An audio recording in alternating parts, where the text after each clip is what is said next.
My girl likes to party all the time, party all the time, party all the time. My girl likes to party Get the all white the time, lines. party on the time, party all the time. Who's gonna hit this line? She's a hoe. She's a slut. She gives up that butt. Wow, we got bars. Is it cheating if she only let him do it in the booty? What? Because a woman never tell you that the ass is yours. They only tell you that the pussy is yours. The pussy's yours, baby. But they never give the ass to you. It's still The sex, ass ain't is it? for the community. You have getting humps, to be specific. There's too many holes in your body to just refer to the pussy being mine. That is very true.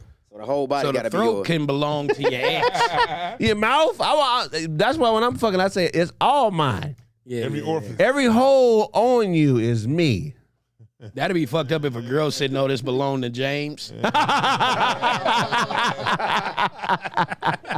Like, What the fuck? What if it was like rental space? Oh. Yeah. But when she asked me, who's dick it, I say it's my dick, bitch. And it's never your dick. Wow. That's my pussy, and this is my dick. You had a girl ask you that before? Yeah, but yeah. So you didn't say it was ours? You never had a woman.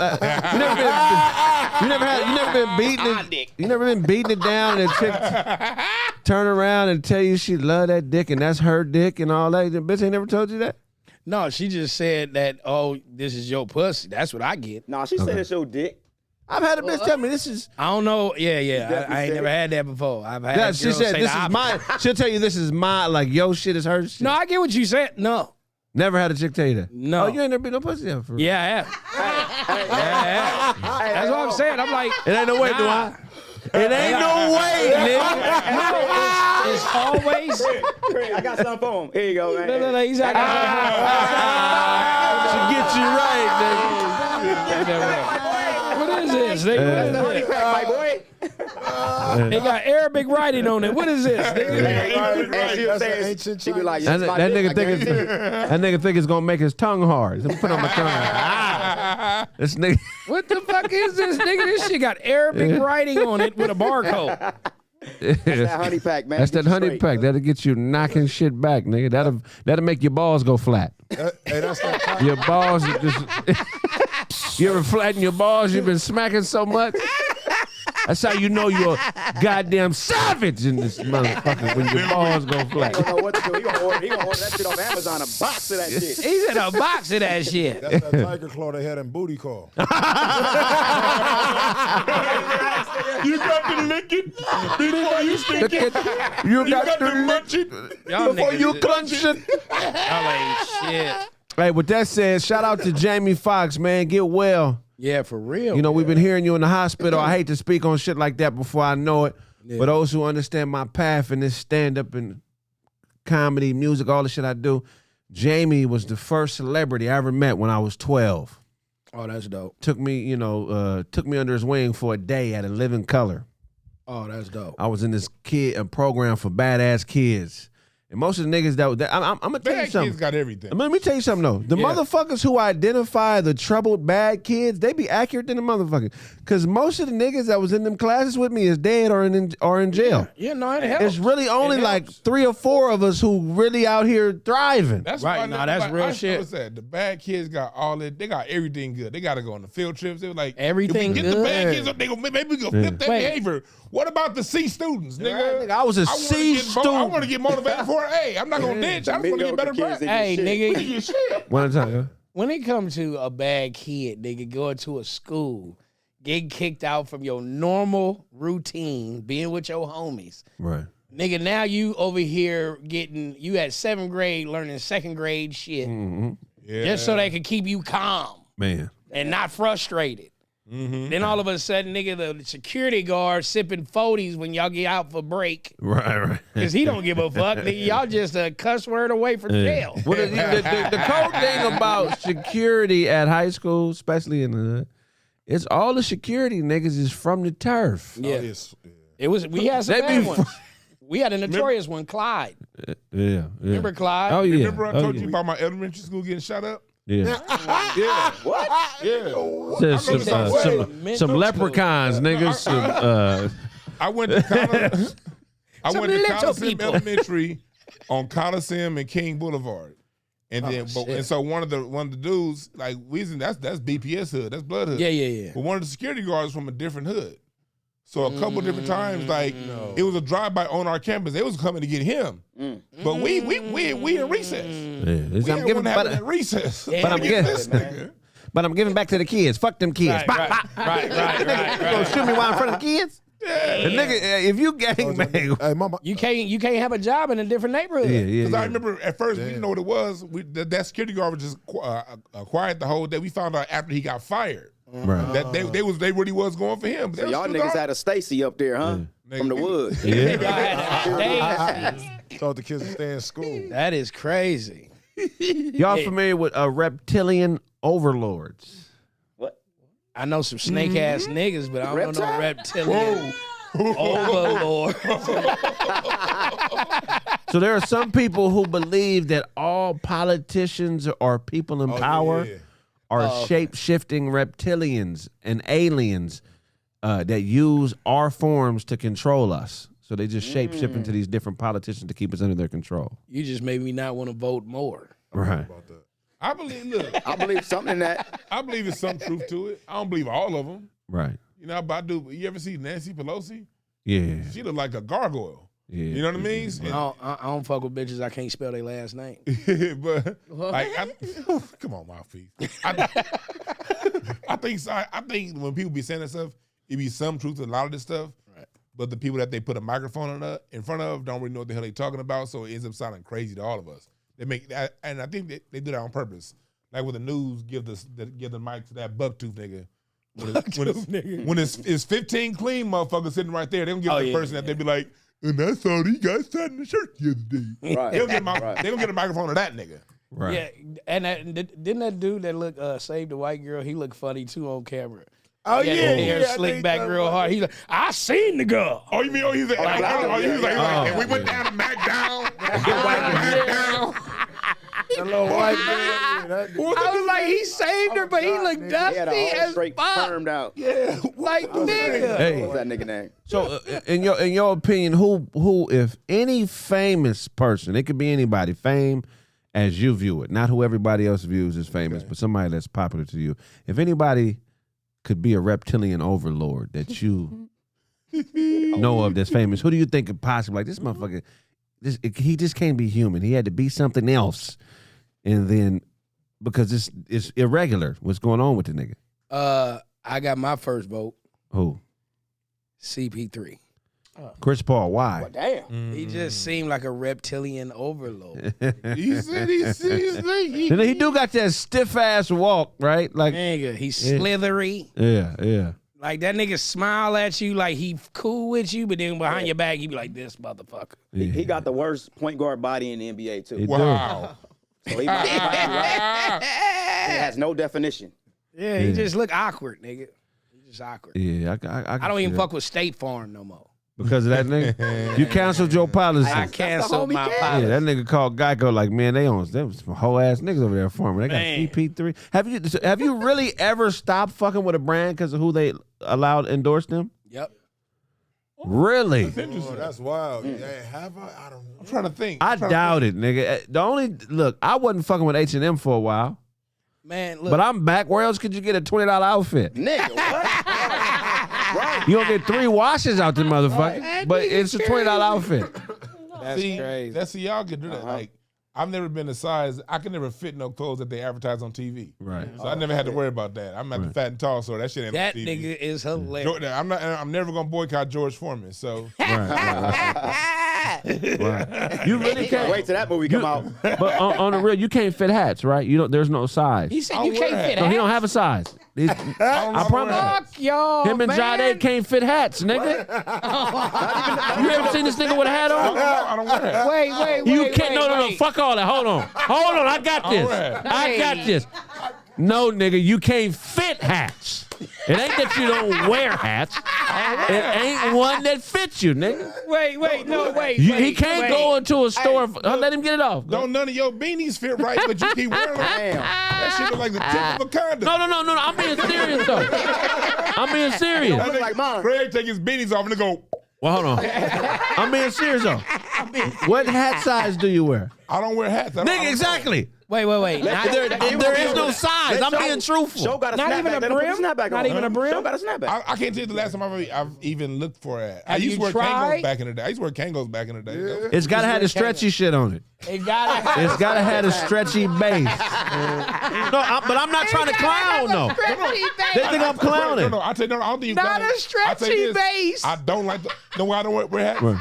I never have like the way baseball caps fit my head. They kind of look funny on Him me. and Jade, I promise you, I got a big head. I'm 3'8". Like- Yeah, Ja's a big dude. I'm 4 That's 3/8. crazy.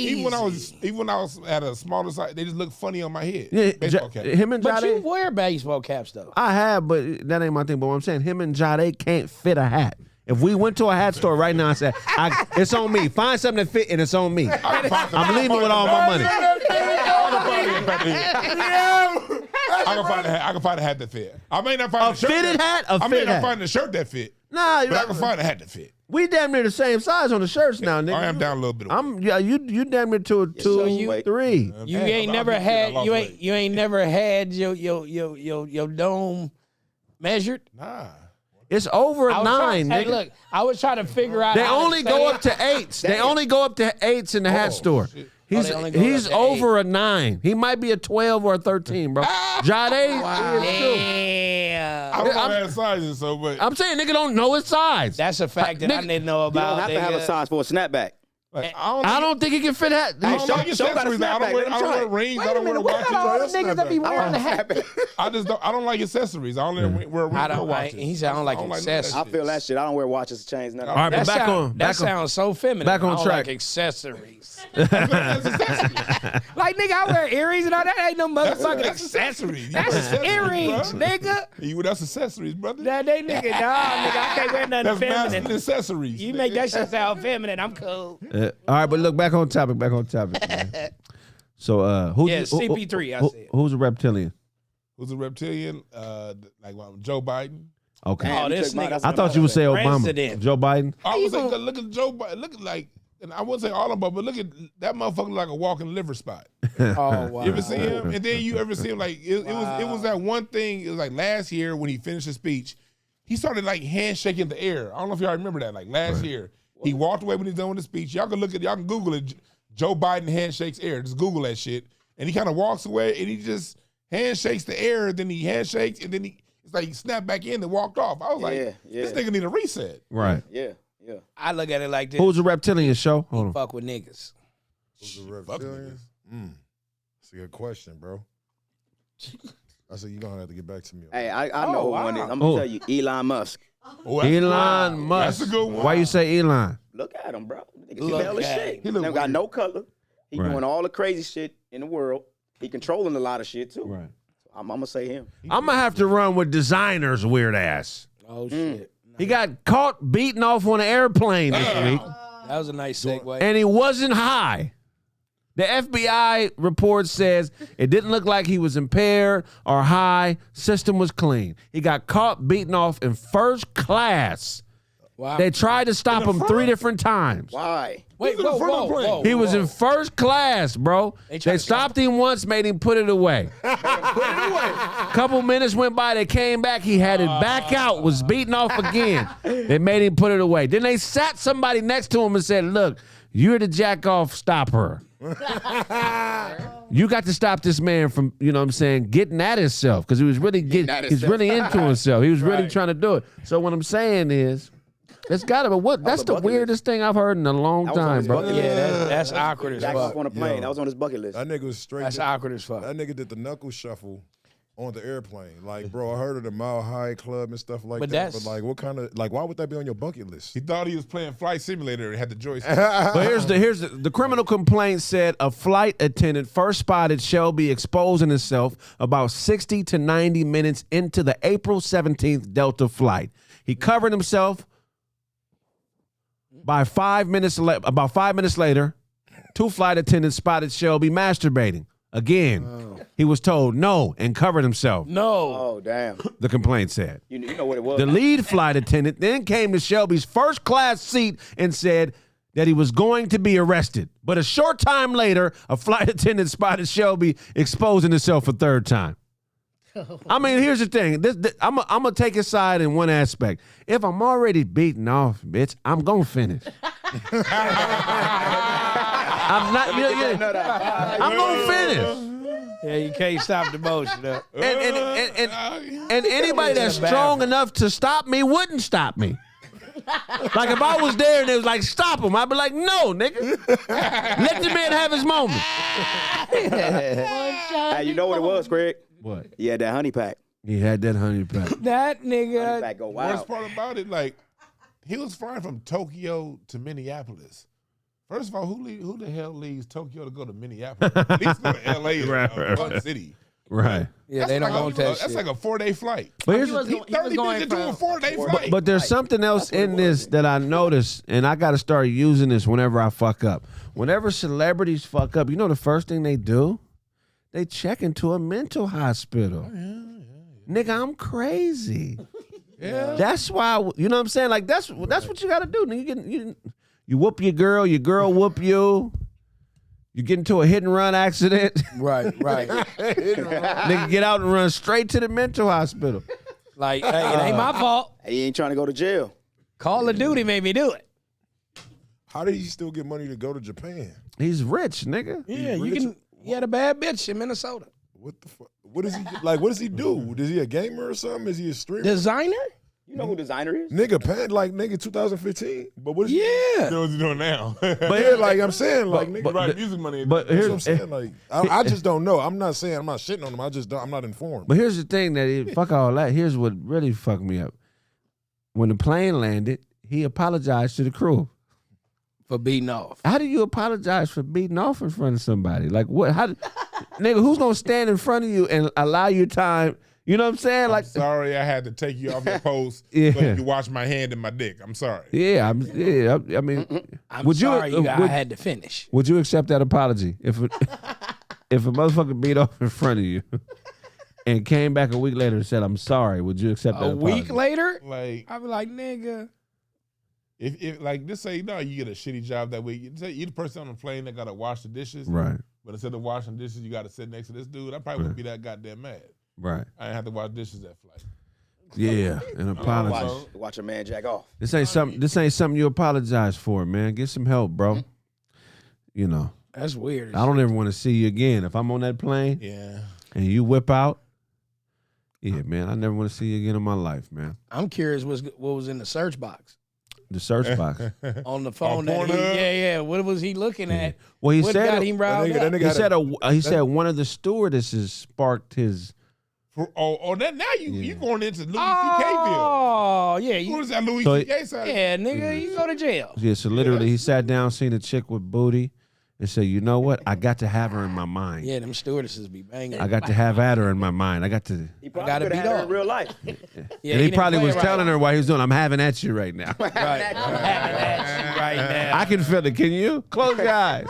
Walk slowly down the aisle. Hey, all he had to do, right? What when if she you could walk go? by, What if you could go?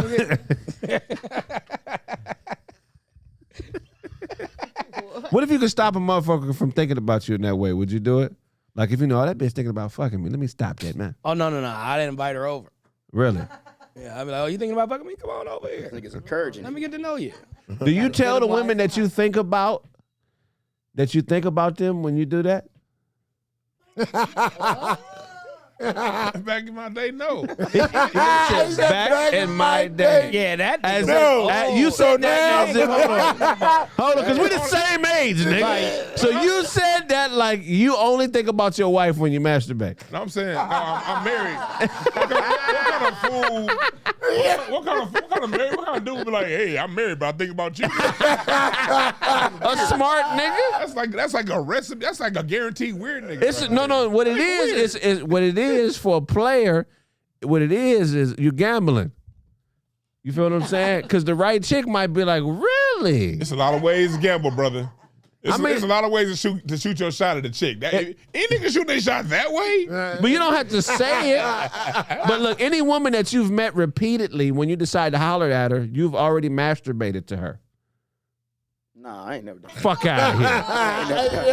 Fuck. Do you understand what I'm saying? I understand what If you're you see a saying. woman repeatedly and you decide to holler at her later, you've masturbated to her.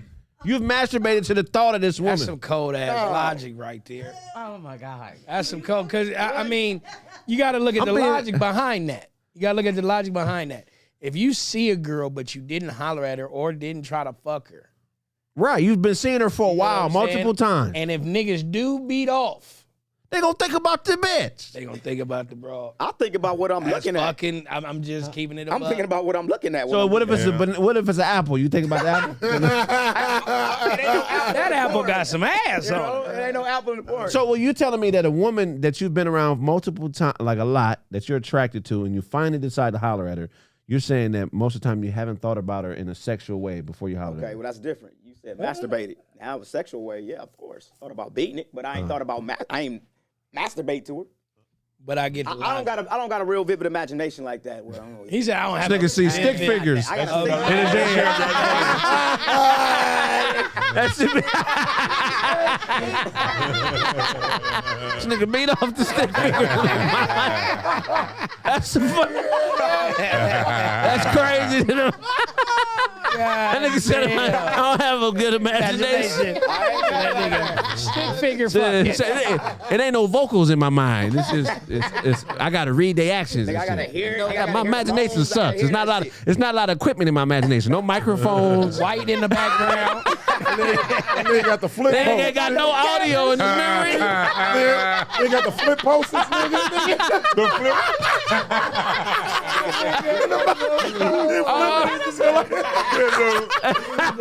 No fool, man. It's not vivid at all. I mean, bro, that's some funny ass shit, nigga. You was about to say something. Nigga said my imagination is. He changed his mind. I would think that's what leads you to her. Is the fact that she's in your mind. You feel what I'm saying? Well, no, it can't. No, it just, every man has a certain imagination about a chick, but how far it go. Like, I hear what you were saying. Like, if I'm gonna go there, man, I gotta pull up the do. Right. You know what I mean? It ain't gonna just be no. Okay, I'm not saying the whole time is 15 minutes and this bitch is. Yeah. I mean, this bitch right now. I swear to God. Oh my God, this is. I know you. I thought you talking about you. The thought of the changing woman. positions. Craig goes to the bathroom, saw the Foxx Mall. I'm talking about, nigga, that's funny as fuck. I'm talking about it. She spark it. Like, you think about her, nigga, like, you know what? Let me get on Pornhub. I just thought about Tammy ass. Okay, that's something different. Yeah, That's I something can say that different. happened. Yeah, that's happening. Yeah. Any nigga locked in on one bitch for a beat off I session, thought that it was a whole nigga is a session. psycho. Yeah, because if all you can beat off to All I see is this bitch. her big ass suit and tie, and that's all you got, and you beating off at the night, nah, nigga, he's a weirdo. You beating off to your work girlfriend in her work clothes? Come on. And her work clothes. Oh, that's hilarious. And y'all work at She still got her work Got her clothes work on. clothes on. Ooh, that scar. Oh my God, them dickies on that bitch. Dickies on that bitch. Look at the back brace on this bitch. She ain't never been late. That nigga. Oh my God. That'd be classic. He said it sparks it. So Look at her schedule. She's never been late. I'll take Sparks. I'll take that. Sparks it, yeah. It sparks. That's what I'm saying. Yeah. I roll with That's what. I'm cool with that. So I mean, when people talk about reptilians and shit and shapeshifting, I think that's what they're talking about. They're talking about the mind, because we actually can shapeshift in our mind, and most of the things that we create and manifest start in the brain first. That's true. So I believe that's true, but I also believe I believe anything that we imagine that happens.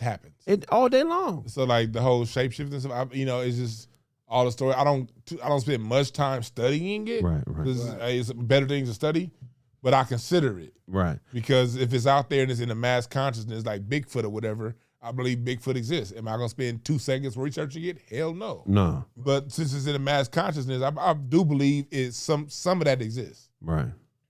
All right, so look, this weird ass nigga, he gets caught doing a knuckle shuffle on a plane.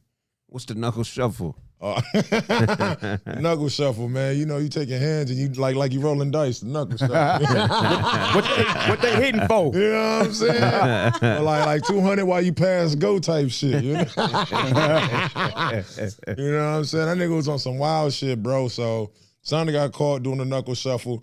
They also said some Vaseline has slid in the aisle. First of all, I think the nigga's pretty much of an asshole for the simple fact you got kids on a plane. And then, bro, they got I think what Nigga, 2 Live Crew is getting head on stage in Japan, my nigga. How the hell do you leave Japan not satisfied? Right. As a black man. How do you leave Japan not satisfied? You got to come back with Jordans and bomb head. You feel me? I'm just saying, bro. So that's what was a shocker to me. I remember Luke saying, nigga, I got head while I was performing with the 69, with the 2 Live Crew, man. So that's what I don't get. And secondly, my nigga, that's just wild. That that dude should be like a registered sex offender for that shit, bro. If he's not already, you know what I'm saying? Last thing I heard from the nigga was Panda. I ain't heard nothing else. Koala, you know what I'm saying? I ain't heard polar bear, nothing, nigga. He ain't even come up with nothing, no new kind of animal, nigga. He stole Future swag, my nigga, you know what I'm saying? You already know that shit was going downhill. People, make sure y'all come up with your own motherfucking swag when it comes to this music thing. You feel what I'm saying? Why is that? The reason why is because they're gonna try to connect you to the nigga that is successful, and then when a nigga's just soaring in his lane that you probably adapted to or thought you came up with, you know what I mean? Now you stuck where you at doing weird shit like this. What do you do when you're an artist and you feel like you're unique and there's somebody that sound like you? Shit, nigga. I mean, like Future came out first, nigga. I mean, kind of sound like Future. You know what I'm saying? That's what I'd have took it as. Do you take that as a compliment if you Future?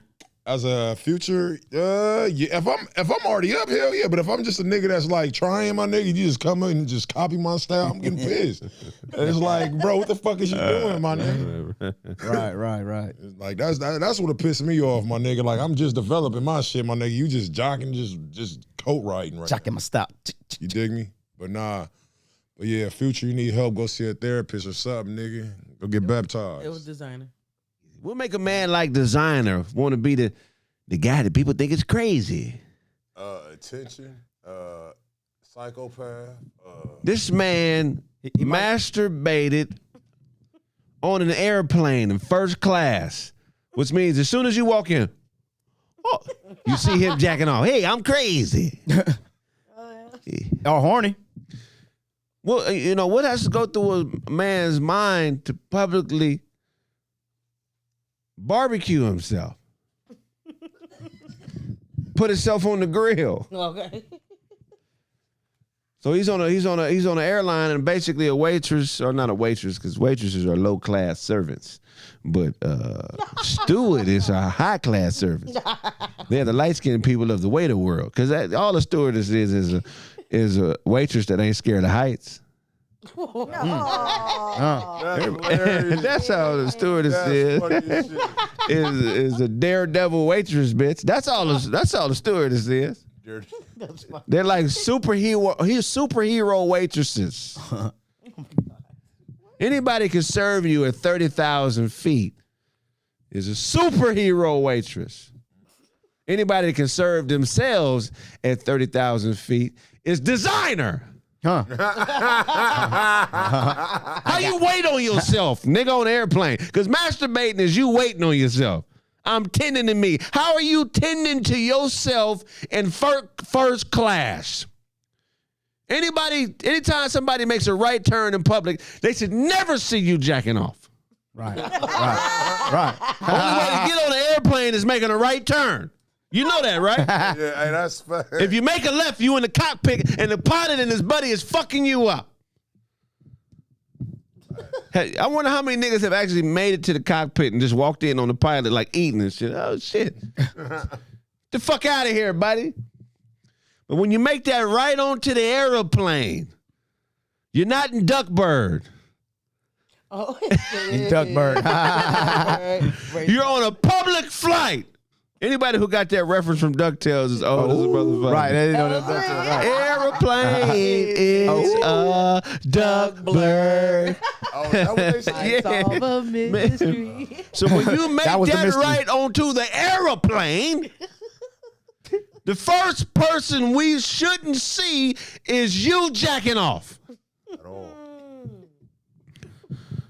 tired of people getting rich and losing their souls. Why you gotta lose your soul when you get rich? Where are the people who gain a soul? Why do niggas always lose it all when they make it? You know what I'm saying? That's for real. Talk about them. Talk about something besides the man that's obviously lost it all. And here's the worst thing about the whole jacking off thing for Desiigner is they stopped him 3 times.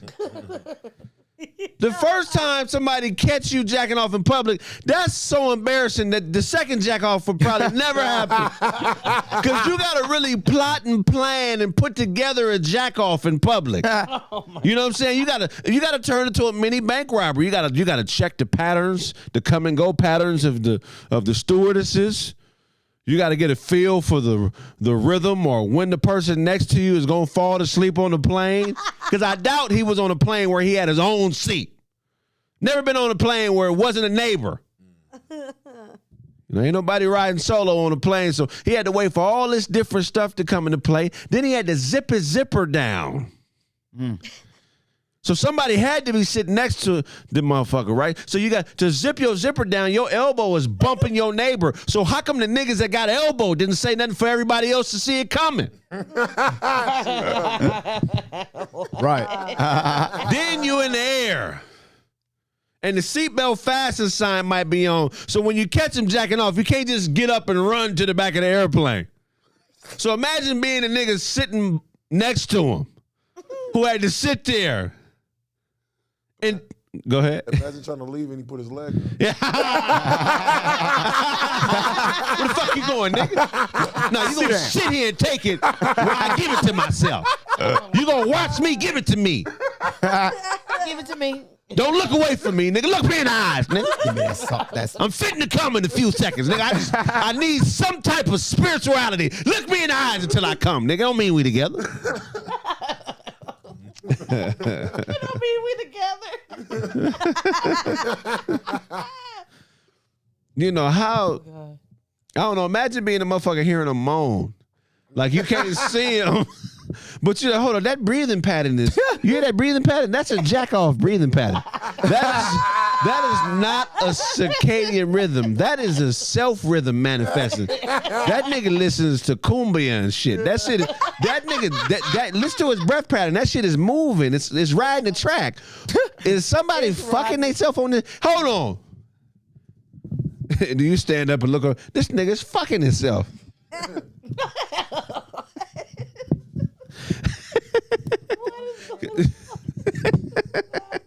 This nigga's jacking off and he's fucking himself. He's running the train on himself. He got a finger in his booty and a hand on his Rudy.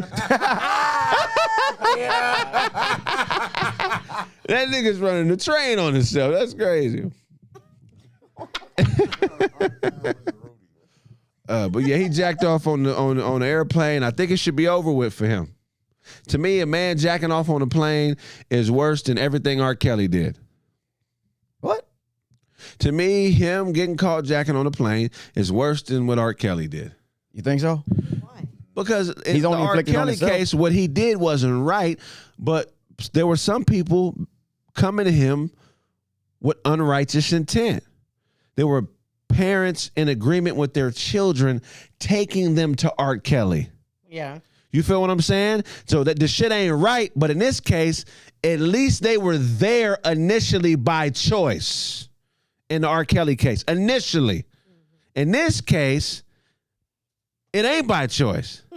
If you pull out and jack off in front of somebody you don't know, It ain't by choice. it ain't by choice. Did he do that? Did I do that? Oh, it ain't my choice. I mean, because look, I forget what that charge would be called. I think it's called battery. I think the difference between assault and battery is assault doesn't have to have physicality in it. Battery has to have physicalness in it, meaning you got to beat somebody up or do harm to something. You know what I'm saying? This is assault and battery to people's psyche. What's the next topic? Harry. I mean, no, not. I mean, just the church. Sex in church. Yeah. Well, shit. They say in the Bible it says the Lord is come, so why shouldn't you? If the Lord is come, how come I can't? Oh, Damn. Oh my God. God has come. Oh, so the earth. What scripture is that says that? That's a song. What's Joy to the world. The Lord is come. Let earth rejoice. So many That- times My bad. I never thought of that. Receive. The Lord is come. How come God can come and I can't? Oh, That's all I'm saying. it's a- God, God, God. That's the end of the first quarter, man. Hey, between topics, sometimes we like to do an artist showcase. Ending this first quarter, we're gonna bring up some dope talent. Show who you got. Who you got coming to the stage? Man, we got Jessie J Nori in this motherfucker. Yes, sir. The one and only. Man, Jesse, man, where you from, bro? From LA, man. I call it South Central Inglewood. You feel what I'm saying? Okay. So a little bit of both. By the way of the East Coast. You say he got a poetic vibe to him, huh? Man, that nigga got a vibe like he was raised up in Rucker. That's hilarious. South Central, 83rd. Yeah, I mean. Yeah. You do what I'm saying? You do. Yeah. You got 83rd and Western vibe. Oh, God. That's exactly what I'm at. Everybody look. Oh, God. In the heart of the A-Trace. Everybody didn't bang. The cats that didn't bang had a whole different vibe about Facts. like that. I heard You know what I mean? But you don't fuck with them. Facts. He couldn't bang. He Facts. wasn't built to bang. You see his build, man? That boy. Still a gangster, though. Oh, God. Yeah. That nigga built like a twerker. He built a twerker. That nigga.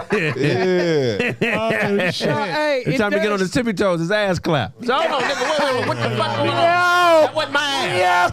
That was her ass. That wasn't mine. I don't know what y'all heard, but I ain't excited about nothing. I'm just standing here. I ain't the motherfucker that clapped, okay? I'm just standing. See, I can't fuck with y'all. See, I knew it. I knew this shit was gonna happen. Who was the nigga keep doing one solitary clap? Where's this nigga at? It's just one pop and he's done. You know I'm fucking with. Oh, shit. That's some weird shit for a nigga to just clap once.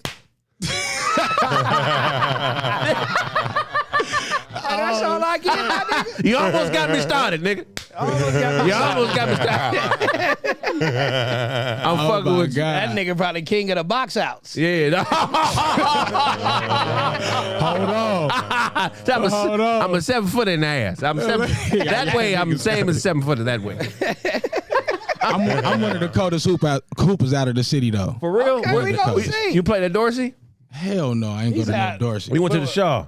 Nope, I didn't go to Crenshaw either. Westchester? No, Englewood. Animo, I didn't know. Inglewood. Look. That's a charter school. Is that behind? Is that a behind a church? That's, Yeah, that's the Hey, the funny thing, hey, oh shit, it's the old Kaiser though. It's the old Kaiser. Okay. It's the When old you go to Kaiser. the school, you gotta say your Hail Mary. hey, the funny thing is, it was at a church before.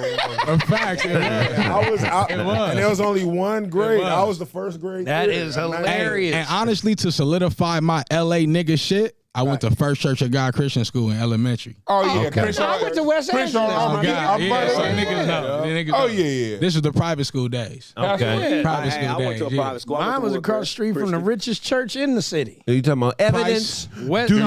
West Angeles Church of God. Nigga, they didn't have more money than Fred and them. You crazy. Nah, they Fred- Fred was different.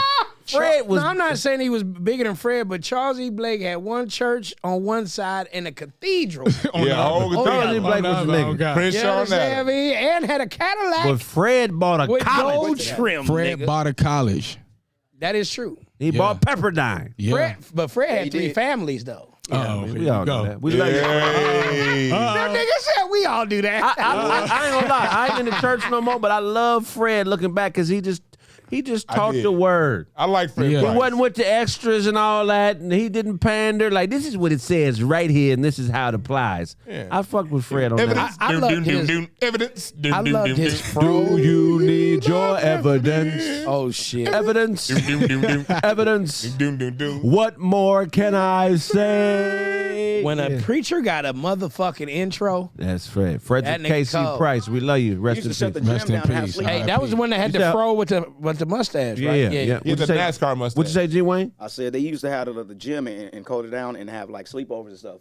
like co-ed. It used to be cracking when I was younger. Yeah. Wait, Oh, y'all yeah, had yeah. wait, hold on. Youth service? Hold on. Them Hold youth on. service Fred, was- Crenshaw yeah. Christian Center, right? Yep. Yeah. Okay, yeah, Hold on. CCC. Hold on.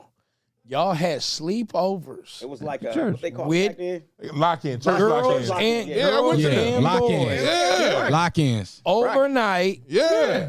at a church. Yeah. Yes. The church used to be a physical Yeah. place. Y'all In the was 90s, yeah. fucking at the church. For sure. It was- Hell Hey, no, Mouthpiece. no wonder Nigga, that that's- church, hey, y'all Mouthpiece. churches be tripping and Every shit. third lockout, somebody got caught doing Yeah. the when boom ram. That's just who got caught. Facts. Every third lockout, somebody got It's caught. best to hit it raw at church because you protect. Hey, I got a You little head at protected. church before. I got a little head at church before. Y'all, hey. God's gonna protect you if you fuck at church.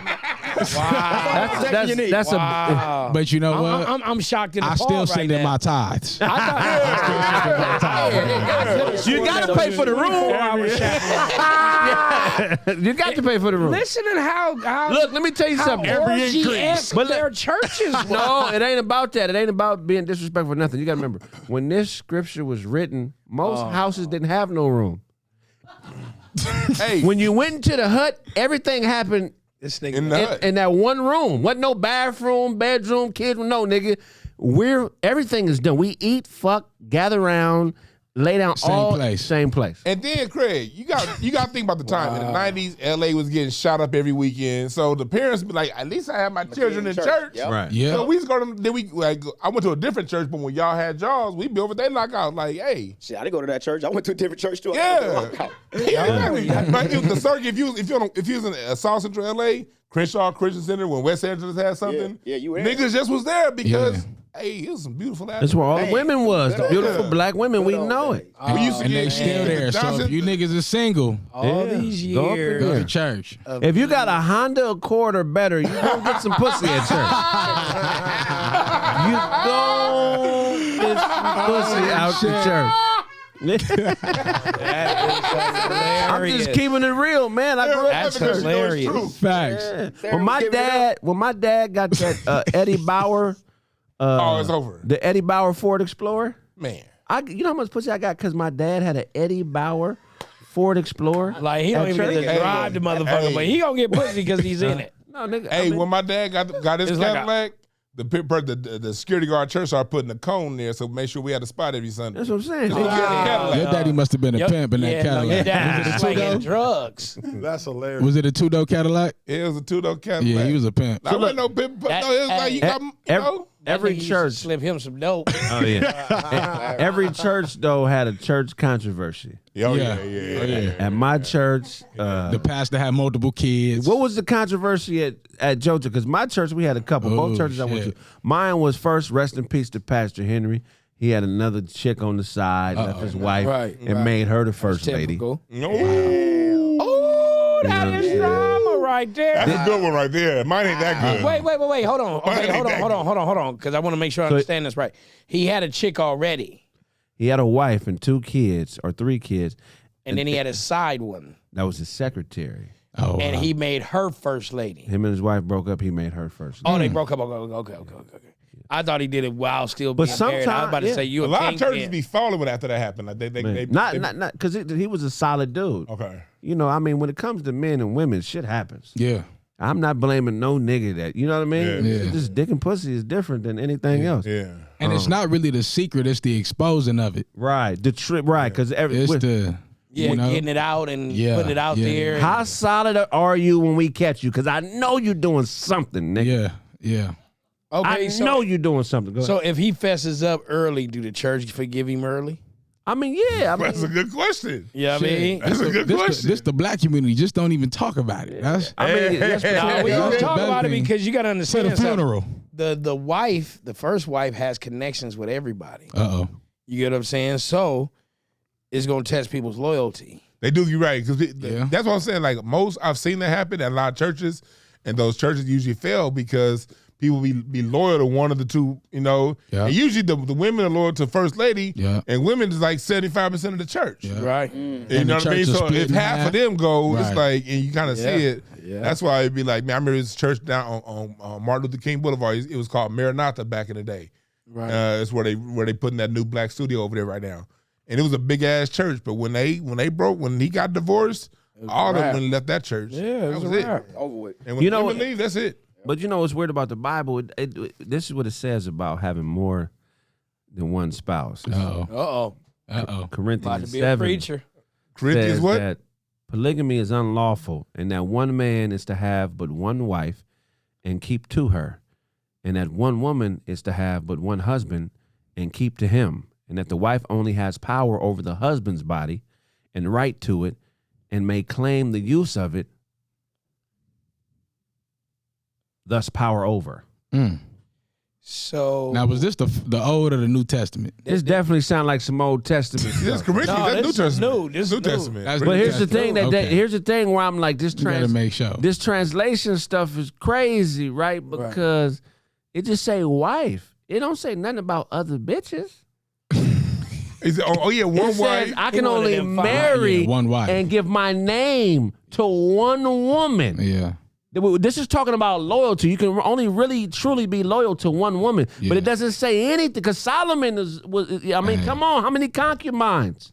Solomon I think had a lot that of the Too many to word count. would be very specific about fucking other bitches. It would say not to lay down, but it says a man can only have one wife. Yeah. Because you can really only have one storehouse. Yeah. Yeah. And I think that's something we got to look at. You know what I'm saying? What you think, Sho? I think Dewan got something to say. What's the recipe on this? I think the recipe, my brothers, is to, as a man, have wisdom. Just because you love your woman don't mean she always gonna be right. Look at the story of Samson. Samson, this girl told him to cut his hair. He lost all his goddamn strength. Right. So if you read the Bible, be wise with your woman, but don't listen to every goddamn thing she says. You don't listen to what the fuck I'm saying. Listen to This is my some stuff. Listen to some interpretation. stuff, but not everything. In the Listen. Bible, every man's downfall is because of the woman. Hey. Uh-oh. I'm not gonna go there. Or a bitch's spirit. He Go did ahead. it. David killed somebody because he wanted somebody's wife. Right? Send the man in the battlefield AC so he can tuning die. out. Talking to the mic. Talking to the mic. Oh yeah. David killed somebody because he wanted some man's wife. Sent him Yeah. in the battlefield for him to die so he can have his woman. He wanted saying, we his do he crazy wanted shit for his women. first. We do crazy shit. His man's wife. He wanted his man's wife. See, that's even worse. Bathsheba. Yeah. I want your wife. Ain't that You gonna something? die. But what did I say a couple days ago? I said some niggas, it's some people that want what you want, and it's some people that want what you have. Yeah. Mm. That's true. Never satisfied. It's very hard to decipher between The two. Yeah. because people shapeshift. They do that reptilian shit. They present a false personality or a false person to you to get you to let your guard down so they can come in and snatch all the jewels. Yeah. Well, you gotta watch these niggas. 700 wives, 300 concubines. I mean, he was hitting all of them. Damn. I think that nigga had 52 pairs of balls. That nigga probably had a whole nother bag full of balls. Hey, they didn't have a honey pack. That nigga. They didn't have a honey pack. That's Hey, like nigga, give my Genghis honey pack Khan. back too, nigga. But no, hey, that's a lot of different attitudes, though. That's Man. what I'm looking at. He probably wasn't listening to none of Yeah, it. you don't talk. When you got 700 wives, you don't get to know all of them. Yeah. Right, there's somebody that get lost in the translation. Some of them you only see when it's dark. Hilarious. Solomon That is Chamberlain. hilarious. Some of them you only. Hey, I'm gonna tell you right now what's hilarious. For the last 5 minutes, the women have tuned out on us. Definitely. Of course. This shit has been hilarious. I'm watching one look like, hey, nigga, if you agree with anything that these niggas say, we gonna have a fucking talk. Oh yeah. In the car. It'll I be know all you I right. don't got think like another them. one that's looking at hot rods, ain't playing. All right. And the one in the back is like, hey, that ain't true, but keep going. Hey, but in the Quran, when it deals with a man having multiple women, it says, Allah revealed the verse permitting men to be polygamous. Given the strategy of the Battle of Uhud, Allah could have sanctioned the existing practice of unlimited polygamy. But instead, while allowing men to be polygamous, Allah restricted the number to 4. Oh. So the Quran gives you concessions to have 4 wives. The Bible says 1 wife, but doesn't say anything about other bitches. The Quran says you can have 4 wives. So Who you got? Who's more cool, Allah or Jesus? It depends on who you are. I think it depends on what your culture is. Anybody that understands the history and context, they know where it comes from. The Egyptian Book of the Dead. These books come from the same fucking book, but a lot of people don't know that. Well, I'm saying, yeah, I feel all that. That's the real facts, Kraig. All that's true. What I'm saying is, knowing that Jesus said one wife and Allah said 4 wives, who you going with? Here, I grew up in Just church. from the information, nothing else. Depend on how much money you got. It's about the resources. Talk about it. Depend on how much money you got. Okay, give me how much money for you at this point in life. And I don't want to get in y'all, you know what I mean? But How much money is 2-wife money? How much money would make you step to your girl and consider her, letting her know we need to bring her, not on no sexual shit. I just want 2 wives. 2 wives? You do all the loving, she do all the cooking and cleaning. Shit. I'm the wrong one. She said, she looking like, nigga, I'm gonna take. She looking at the nigga like, she looking at the nigga like, hey, his girl looking at him like, I'm gonna take that outfit back I let you borrow. You gonna give me my shit back, nigga? Shit. Say one word about another bitch, nigga. You gonna be naked walking out this motherfucker. His girl looking at him like, nigga, okay. Nigga, this whole time we've been talking, but I know some niggas who got some nigga. I know some niggas who shit, anything over 20 mil. Yeah. Look, I got a partner that has 3 wives. That's crazy. And the women ain't homosexual. And women always get mad when they be bisexual and I call them homosexual. The women, he not fucking them all at the same time. They occupy the same house. He got his room, they got their rooms, but they all consider themselves married, and they split the bills. So they living good as fuck with cheap ass bills. Right. Yeah, that's it. You know what I mean? You kick it with Brother Polite? I don't know. That's what it sounds like, brother. Brother Polite. Shout out to Brother Polite. Brother Polite. He a good dude, man. I had a bad experience with him. Only thing I don't like the nigga did when he lied and said he wrote 90 books in his own languages. Nigga. Come on, my nigga. Right. Yeah, come that's on. Too much. Bro, come on. You got a cold hustle to you, but nigga. Chill. Your own language? Brooklyn nigga. Forty ain't even do that. But I kind of tripped that he went into like Versace gear. When a nigga wear too much gold, there's something wrong with him. Yeah. Because he wasn't like that in the beginning. What was something wrong with Mr. T? Like No.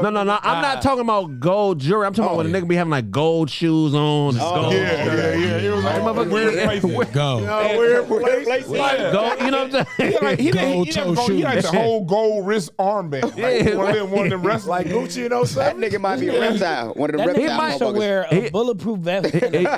He a brilliant dude though. But I'm saying, only thing I don't buy is going from them choir robes that he used to wear with Ox on them to wearing Gucci. Well, nigga think if he put pyramid on his clothes, how many pyramids you got on your shirt? Nigga, I'm still gonna rob you. Nigga. Give me your shit, nigga. It's over. Right, I mean, right.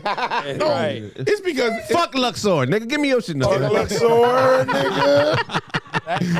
The Luxor. What'd you say, man? It's always niggas with pyramids and Ox on their clothes that think they're better than people. Yeah. So it's like you spend all that time saying, I don't eat meat and I got pyramids and shit, and you wear Jordans. Now, nigga, you wearing Versace. Yeah, nigga. But real spill though, we got a talented artist in here. I fuck with your disposition, man. You got a good vibe, bro. Much love. That shit go a long way. Me, man, I'm an evil looking nigga. I got big ears, big nose. When I ain't talking, people think I'm mad, but I ain't got nothing but love in my heart. But you got a great disposition, man. I feel like people gonna fuck with whatever it is you bring to the table. Appreciate you. So let's get the proper introduction on what you about to do, or get the whole setup for us, so.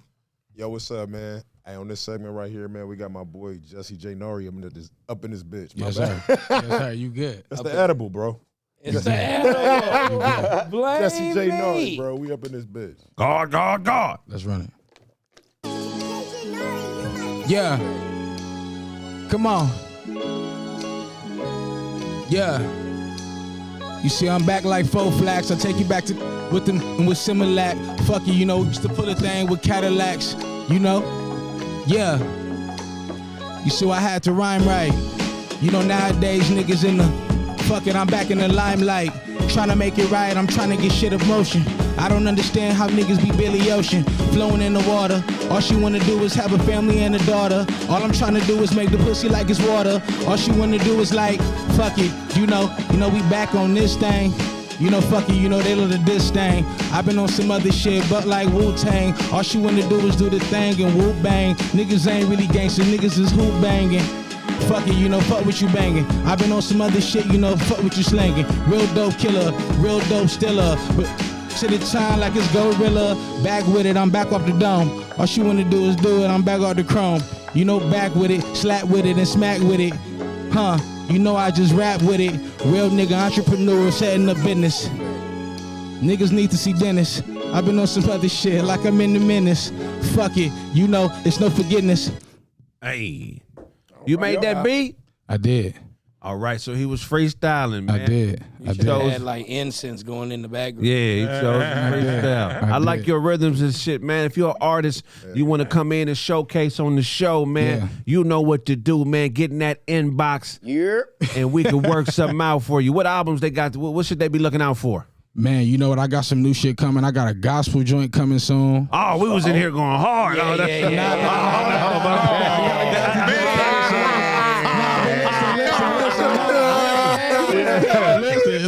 Let's pray for forgiveness. They exposed the church. Let's pray for forgiveness. Hold on, brother. Hands down. But it ain't gonna be the typical. It ain't gonna be the typical shit. It's gonna be real nigga music. Like it's a lot of real niggas who really go to church, really love God, God fearing. It ain't about to be hella blown out with the Jesus loves me and all of this other shit. It's gonna be real music, man. It's real Wow, talk. did he say all this other shit after Jesus? Yeah, you know, like I said, that's I what respect you. Oh, okay. I'm with cussing gospel Like, music. We like, with the damn, cussing? you blocking our blessing. Like, I'm willing to be look. Gospel music need to evolve. It has to. I get you, but it can't be cussing. That can't be your involvement. Those are the people in church are the biggest hussies out there. At least be real with it. Yeah, real The whole shit. point of the church, Jesus fucked with the pimps and the hoes. He went to the ghetto. The whole point, if you Killers. gonna do some gospel music, at least relate to the motherfuckers you trying to get up in there. I'm back on my I'm with you. bullshit. Well, I'm back again. my thing is this, man. Put the beat back on. Whatever makes you love yourself. But all black people, you got to learn your true history.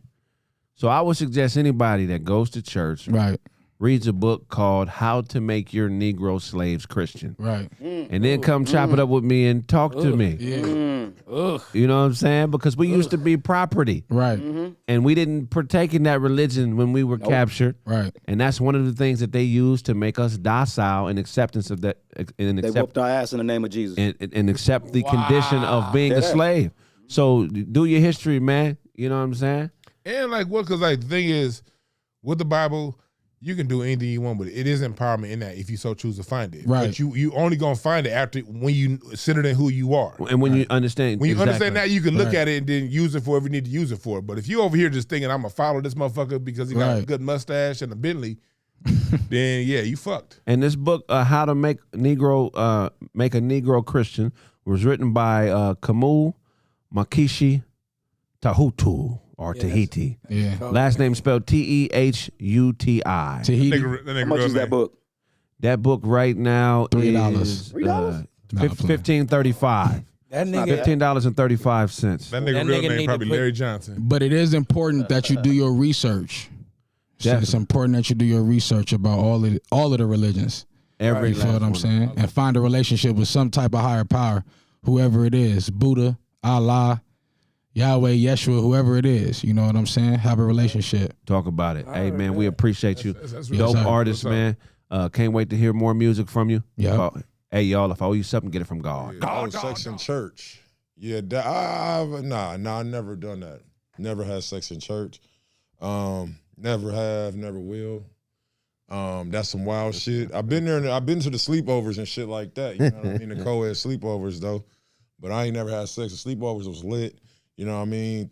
Pranks, all that other shit. But nah, man, I feel like that's like that. You wilding. I tried to have it. I tried to have sex in a church parking lot. And I didn't know I was in the church parking lot when I was trying to. You know how you pull over like, oh, it's dark over here. Pulled up, I'm like, damn, it won't go in. What the? I had the hardest time. End up looking up like, oh, that's wise. Let me get up.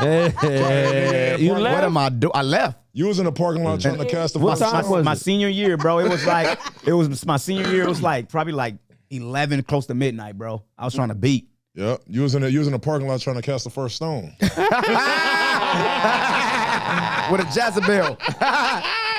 I was hot, nigga. I'm like, what the fuck? What the hell? Hell no, man. That shit right there, bro. You have to shut that shit down, nigga. You try to be Moses and part her Red Sea, nigga. Man. Thought you was on. He might have saved me from having a baby that night. Hey, for reals, nigga. Maybe triplets, nigga. But yeah, I ain't never had sex in church.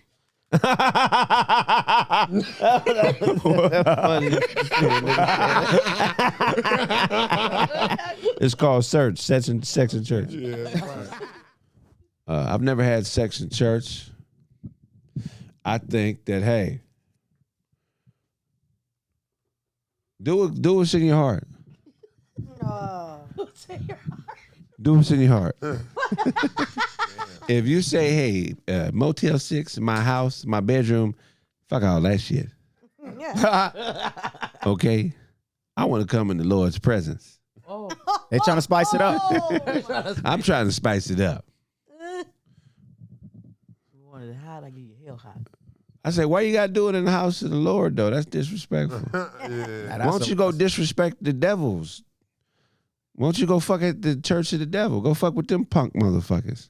Crack house. Yeah, at least you could smoke crack when you do it there.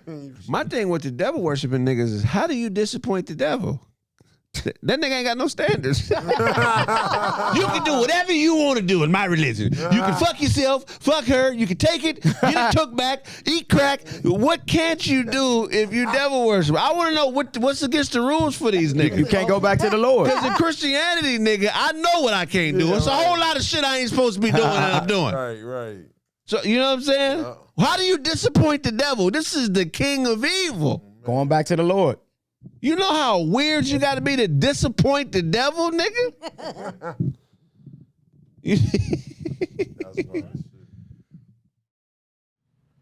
God. Welcome to the second quarter of Kraig Facts, also Roast with the Host. Check it out, man. Do you know the world record for songs created in a day was a man named Kumar Sanu? He's the world record holder for the most songs recorded in one day. 28 songs in a single day.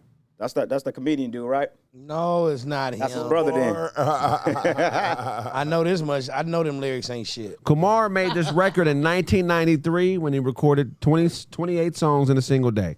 Kumar Sanu is his stage name. Kumar Sanu is the stage name for Kardanath Bhaktarika. Man, nigga, this is a ain't no way you got that shit right. This is a Babylonian name. Babylonian.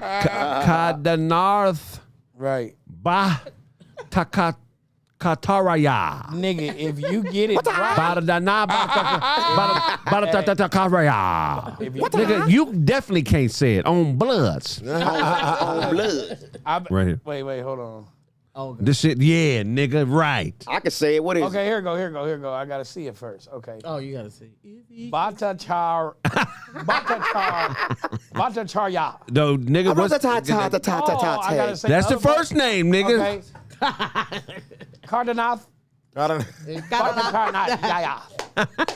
nigga said, sound like a Busta Rhymes intro. I'm gonna tell you right now. Bullshit, you not. This nigga's not talking about shit in this album, nigga. K. Darnoth. Mm-hmm. That shit Rat-a-tat-tat-tat-tat-tat-tat. Never hesitate to put a nigga on his back. That's what his name looked like, nigga. Rat-tat-tat-tat. I bet you. Okay, name is Kedarnath Bhattacharya. Right, and that's an educated nigga saying that. That's the deacon reading it. He said, "Oh, it's a deacon reading." So you want to have a crack at Fuck it? that nigga name up in the ceremony. Yeah, that shit sound like that shit. Yeah, Crack at the show? Nigga said which part? Bam, bam. that shit sound like I bet you this- AK-47. I bet you this nigga got ass eyes under the, Chara? My lord. Kid Nahara.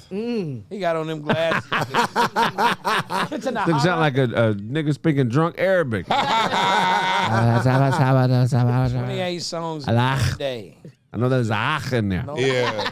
It's 28 unlistenable songs. Nigga, these songs must have all been freestyle. Everybody's here today and tomorrow. And the mic Track is one. soaked. Track one. Track one is tomorrow. Track two is today. Hit it today. Today. All right, cool. That's track two. And who's Track the three is dumbass nigga that produced after this that. shit? He said, Future. who the dumbass nigga that- Who's the nigga that produced this shit? Wait. Like, I'm gonna sit here with you all day, nigga, and make 28. Man. They in the Guinness World Book though. So the first name of the album is song is called Ankh Mar Wan Ladki. I think you fucked up on the one. The second song is called Ain't no N. Kori Del Tara. The second song is called Hu Mara Dil Ta Ikila. Can I ask you a That sound like some question? tequila. Can we get some translations for this shit? This nigga is writing songs with letting the water move the alphabet soup where it want to go. Right. You know, he just and nigga just shake the soup up and wherever it land, that's the name of the song. That's the name of the That's song. hilarious. Ibik Bagan Magak. Hey, Craig. That's the name of song 10. Hey, Craig, look at song number 18. He talking some Cali and Akhenaten. Yeah, I think that's Akhenaten in LA or some shit. Yeah, I thought that's an Anaheim. Hey, 20 is 20 sound like a hit. It's Jam Wahan Joe Barke. That sound like a hit, nigga. I'm glad you didn't go in order because I feel like if you did, nigga, it'd create a devil in the room. Yeah. It's like one of them seances that you Chucky nigga like Nigga over here casting like it a just child, blew him out the fucking like a fucking child's ground. play, nigga. Y'all ain't heard Payada Caro to us ki Look. it hard? You haven't heard that? That's not raising up the money, my nigga. I'm saying y'all niggas ain't coaching. This is all music that Enos Canada played before a basketball game. Yeah. Nigga, this look like a Genie's mixtape. For real. Nigga, if we say this shit fast enough, we all got a wish. We all got a wish coming. Aladdin and the Mummy gonna be raised. And they got one called Gutar. Number 5. No, that's gotta. He talking about how he from the gutter. That's what it is. I don't know if you can do 28 great songs in a day. You know who I heard had Yeah, a this ain't even one on here. You know who I heard? You know who I heard had a crazy work ethic like that? Oh. Is 03 Greedo. 03 Greedo. His manager was here a couple weeks ago because he just got out of jail. He paroled to Texas. He said 03 would do 20 songs in one day. You gotta love. You know how to do it. Yeah. My thing is this. Like, I'm like, do you get points for doing that many songs? Or should you make the songs right? You should make them right. Oh no, if they trash Because, like, 28 songs, 'cause nigga, it's I not can like do that. people all the time, like demos, you can put a demo together real quick, but sometimes it take a while to really refine a song to make it right. I'm saying sometimes you hit magic, and you got a song. I ain't talking about them days. Right. Outside of the occasional hit magic, man, I think music is something that cats got to take time to make it good. And I just got a feeling these songs ain't about shit. Number 9, Hum Tada Mohaba Man. I just don't think it's about nothing. It's about That nigga from Main Street. let me. Look, number 20. Look, number 10. Let me. I can translate that for you. Number 9. Terry's Hobbit, probably a little Hobbit. Right. A main, like so Terry had Terry's main bitch was a Hobbit. With a beard. That's what it's saying. A bearded hobbit dang. bitch. That nigga I thought he was saying he was from Main Street. I didn't know, like, he got put on the set. I can't trust no nigga that put a members only jacket on the cover. And he took the picture at the 1 hour photo, nigga. You feel me? Hey, man, I don't mean to be slanderous to nobody else. If anybody can translate these songs, if anybody speaks this language, can you please comment and tell us who Kamara Sanu is and if he really makes good music? Because he has the world record for most songs in a day. And I think that's a record that me and my friends could probably break live here on the Comedy Press. Yeah, no, hey, and Craig, Go ahead. you have a match for the large nose contest.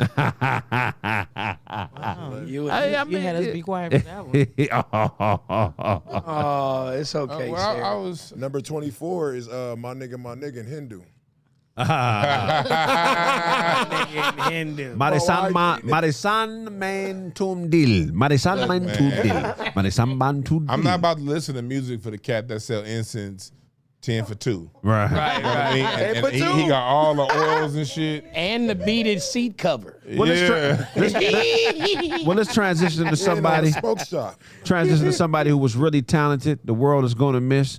Harry Belafonte passed, huh, Duane? Yeah, rest in peace, Harry Belafonte. One of the cornerstones of the movement.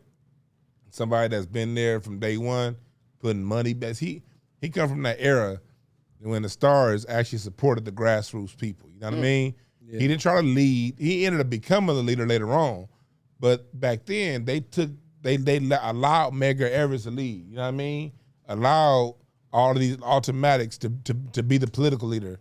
You know, allowed C.T. Vivian and the cast who's on the front line to do their work. And Harry Belafonte will give a voice and a lot of bread to the movement. And so he's an example that these weird-ass, cake-ass stars right now did not follow. You know what I mean? So and at the time, when he did it, people always say, I don't blame this particular athlete for not speaking up for black folks because of money. Well, you don't understand that song, Day-O, Day-O, that's him.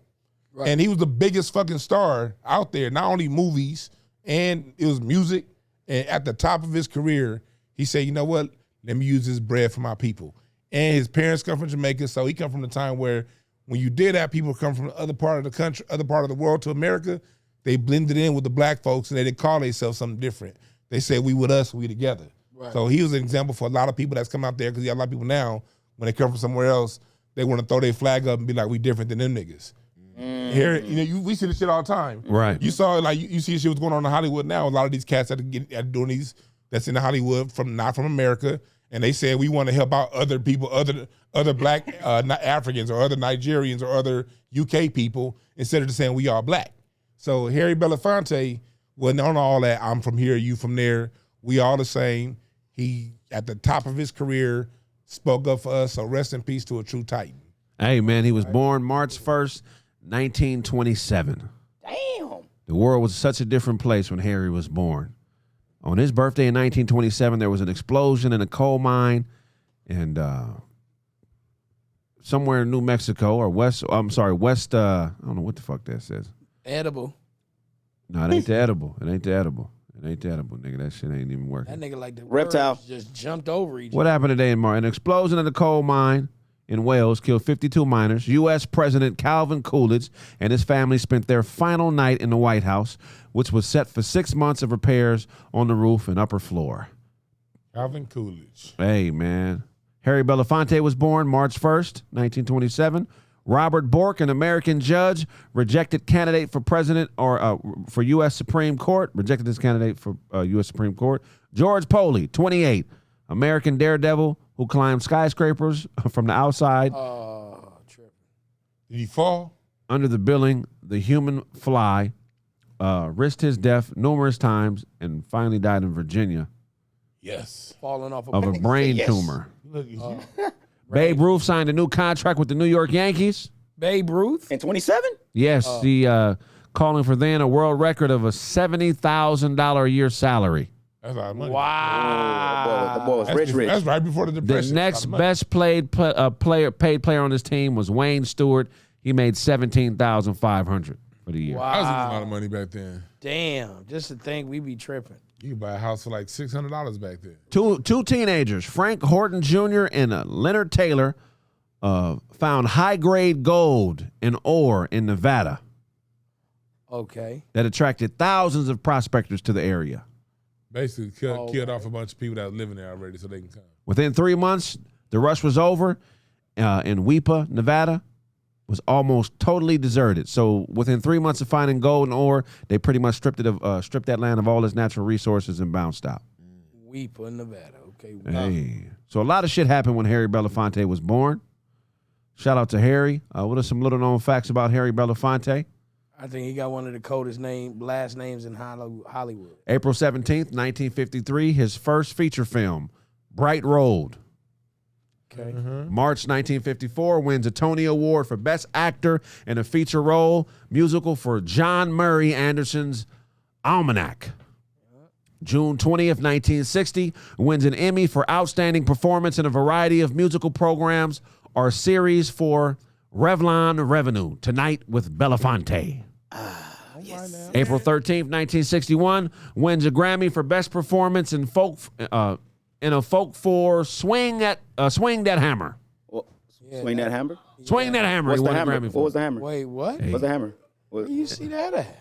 That's Swing That Hammer. March 15th, 1966, wins a Grammy for Best Recording And they spell it the dat with for An Evening with Harry Belafonte, Makeba.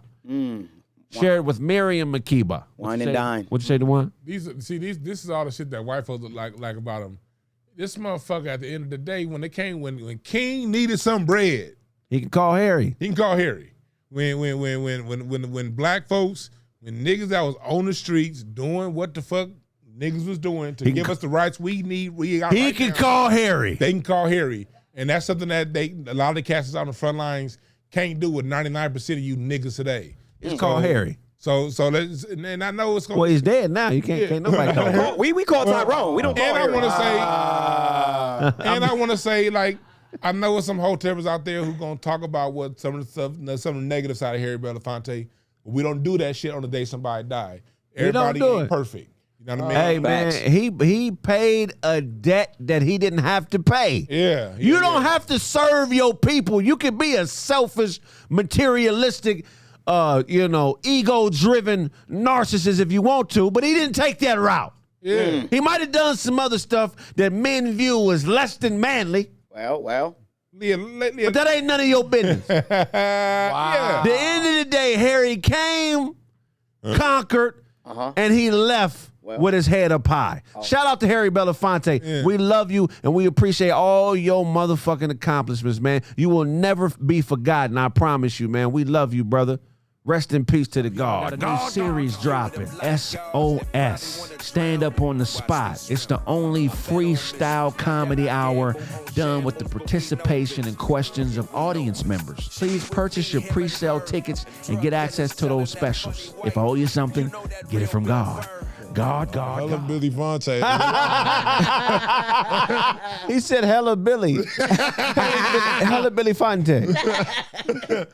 Is that the nigga that made the most songs? No. Nah, that's the black dude. The black You don't know who dude. Harry Belafonte He's is? I ain't never heard of this 96. nigga, man. Are you serious? Was he asleep? Yeah, that nigga a poet. It might have been- That nigga, No. that nigga will He fuck said it. it's a nigga poet.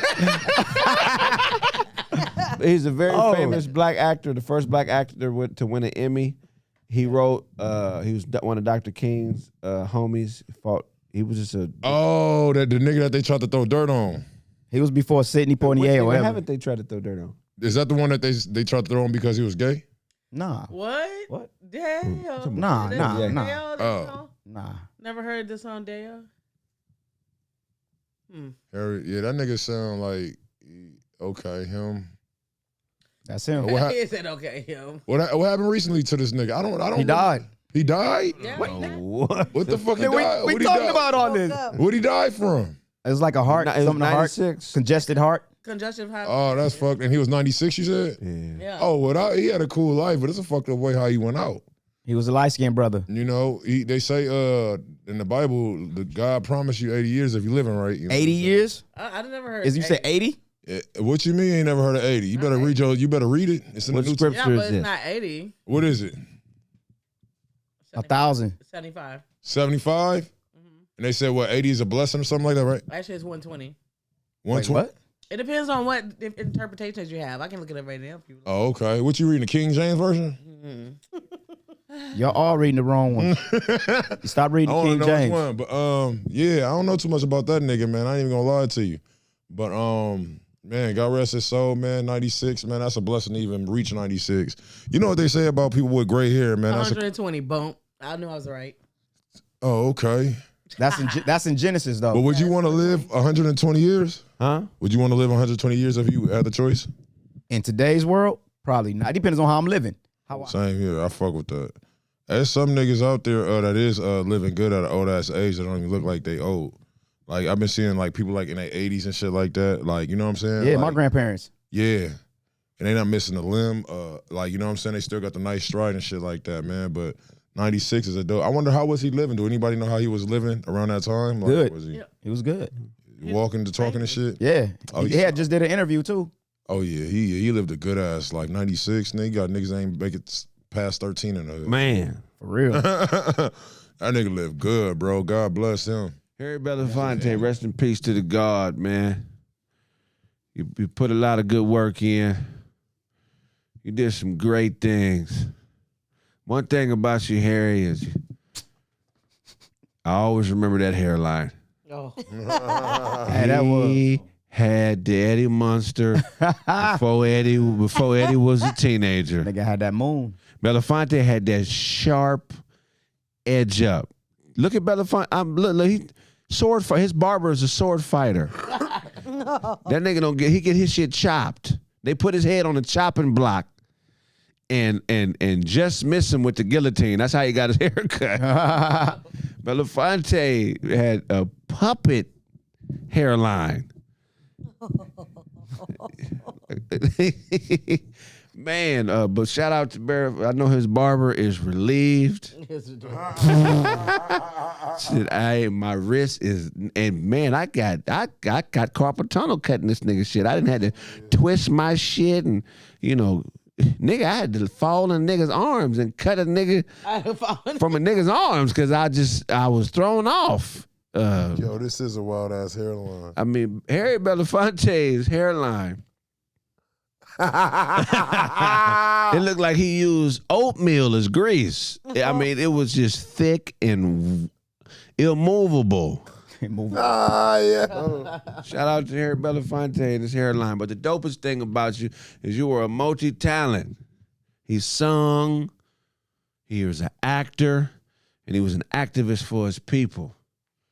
And that's the main reason we're going to miss Harry. Ain't no more light-skinned activist brothers no more, man.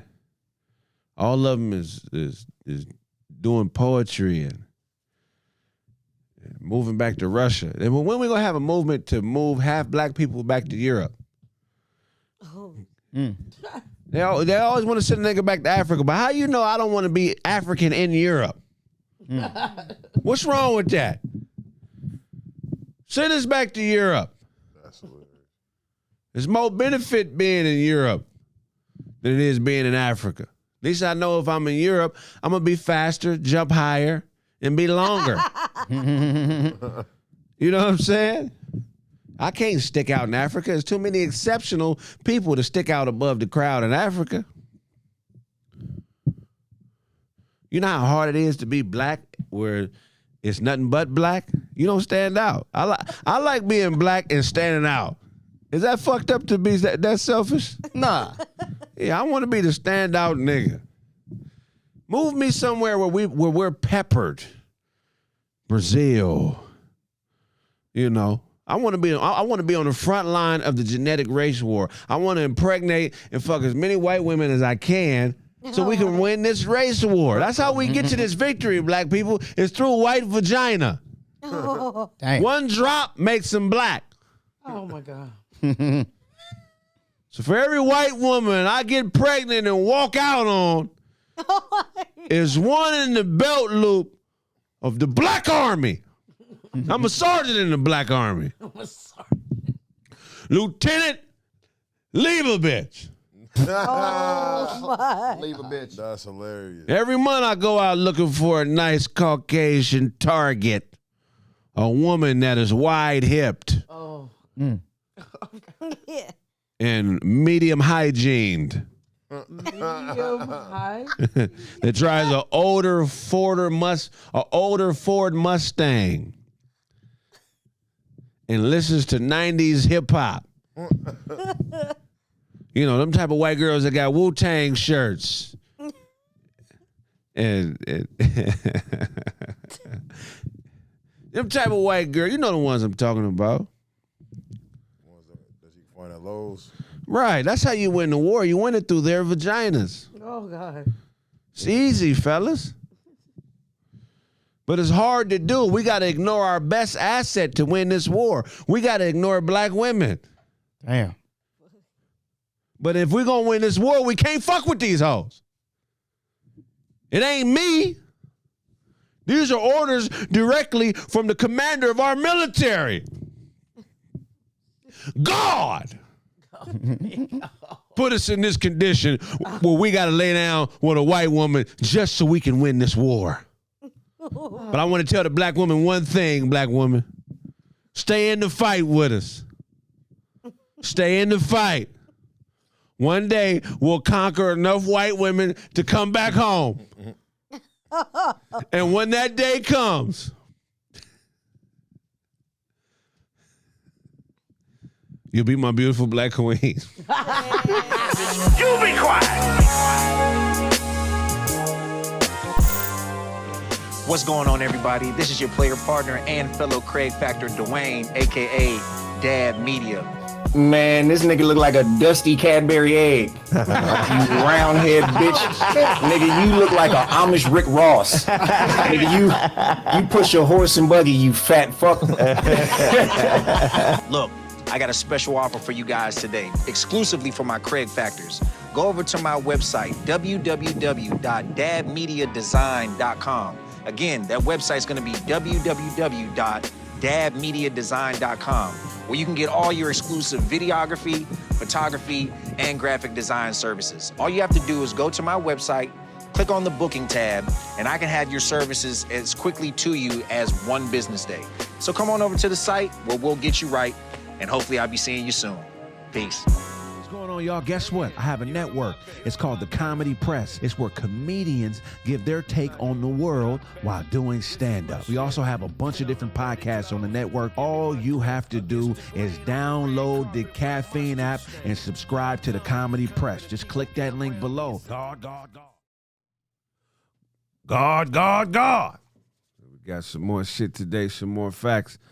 So your boy LeBron, old as shit, is still in the playoffs dominating, huh? I like to first take this time to say, how disrespectful can you be? That is 38. That has never been seen like 38. And this man is holding down the first round for the Lakers, getting buckets at the age of 38, where everybody say he's old. I got to correct you on something. What? You said it's never been done before at 38? Are you crazy? Like a dude balling at this level? I think he means consistently. Do you know your NBA history? Okay, who else? Robert Kareem went back to being Kareem, capping off a series with 29 points, 13 of 21 shooting, and 7 rebounds, and a 111-100 game win, game 6 win, at 38 years old and 54 days. He won the finals MVP, being the oldest person in history to win the finals MVP. He was MVP. He was 38 years old. The GOAT, the real GOAT. So, wait. Lou Alcindor. Well, okay, your real GOAT. Kareem Abdul-Jabbar. Your real GOAT just got dethroned. Oh, he did by points. Yeah, he got dethroned by the nigga that I'm talking about that is 38. You said never been done before. But what I'm getting at is this. He was not the super dominant force that LeBron James is. What? At 38, Kareem was the best center in the NBA. I don't want to say. Yes, that's the 1988, 87-88 season. He was better than Hakeem. He was better than Patrick Ewing at that point. David Robinson wasn't in the league yet. He was the best center in the NBA at 38. And you're comparing LeBron to a center. Thank you. But hey, but LeBron's doing an excellent thing. He's leading the Lakers, exposing the Memphis Grizzlies for not being what they say they are. Who we thought they was. Who they thought they was. Because he's making layups, fadeaway jumpers, regular jumpers, and threes. And blocking shots. And passing the ball well. And rebounding the ball well. And stealing the ball well. Numbers is better than AD. Do they have a shot at winning the championship? If they playing that smooth, yeah. You can see him beating the Bucks? The Bucks ain't gonna make it. The Bucks ain't. Who you got coming out the East? The Bucks might not make it. They losing the first round. They got one more game in them, and it's a wrap. I'm looking at they that down Heat. 3-1? Oh yeah. Oh yeah. Yeah. Wow. And they had Giannis back and lost. Yeah, I look at It the Heat. might be over for. What about the Sixers? What about the Nuggets? I don't think the Lakers can beat the Nuggets. The Nuggets might I can be see a that. challenge. Yeah. I think that I see the Nuggets and the Sixers in the finals. To me, Jokic. I don't see the Sixers. I see Sixers ain't gonna get over Boston still. Okay, Nuggets in Boston or Nuggets and Sixers? I feel like the Nuggets come out the West easy. And I'm the biggest Laker fan on the planet. No. So what about the Suns? I don't know. I feel like KD gonna get hurt again. He always hurt. Well, if AD stays healthy and he don't get hurt, I see LeBron and that squad doing big. But I don't believe Denver's gonna win the West, period. Okay. All right. So you got the Lakers winning the championship. No, I definitely see like Suns up in there some kind of way because they're playing good ball. I see the Lakers at least making it to the Western Finals. Okay. And then I don't know from there. It's a blur. What about you, G Wayne? Man, we got the same type of picks. I think Denver all around is strong, been consistent all year. Suns don't have. I mean, they have Book, old boy with the meat taco head. Right. He shaved it off and still had taco head. He shaved it off and still had taco meat left. Right. Wow. I said, damn, just go bald. And they got the weakest body point guard in the NBA, Chris Paul. Body. Yeah. No definition having ass. Chris Paul don't have no joints. I said, damn, do a push up or something. He Nigga. got no joints. He like Damn. But he ain't got no skeleton. I see them three there, man. Jellyfish individual. Right. He's made out of cartilage. He's a jellyfish individual. All he got is a neck bone. Right. I see them three at the top though. But I think Denver is gonna be in the Western Finals, and it's a toss up between the Lakers. I don't know. It depends on what the matchups go with everybody getting smacked because we beat number 2 right now. No Golden State. You don't think they have the experience? I think Sac gonna still beat Golden State. They should have won. I don't think so. They should have won that game. They should have won it, and that's the part that scares me. Barnes almost had it. Young teams never win games they're supposed to win. You know what I'm saying? There's a few things young teams do. They never win games they're supposed to win. Okay. When they get down by 10, they always start shooting a lot of threes and a low percentage shots. Yeah, they get back to their LA Fitness hooping. And they don't play well from behind.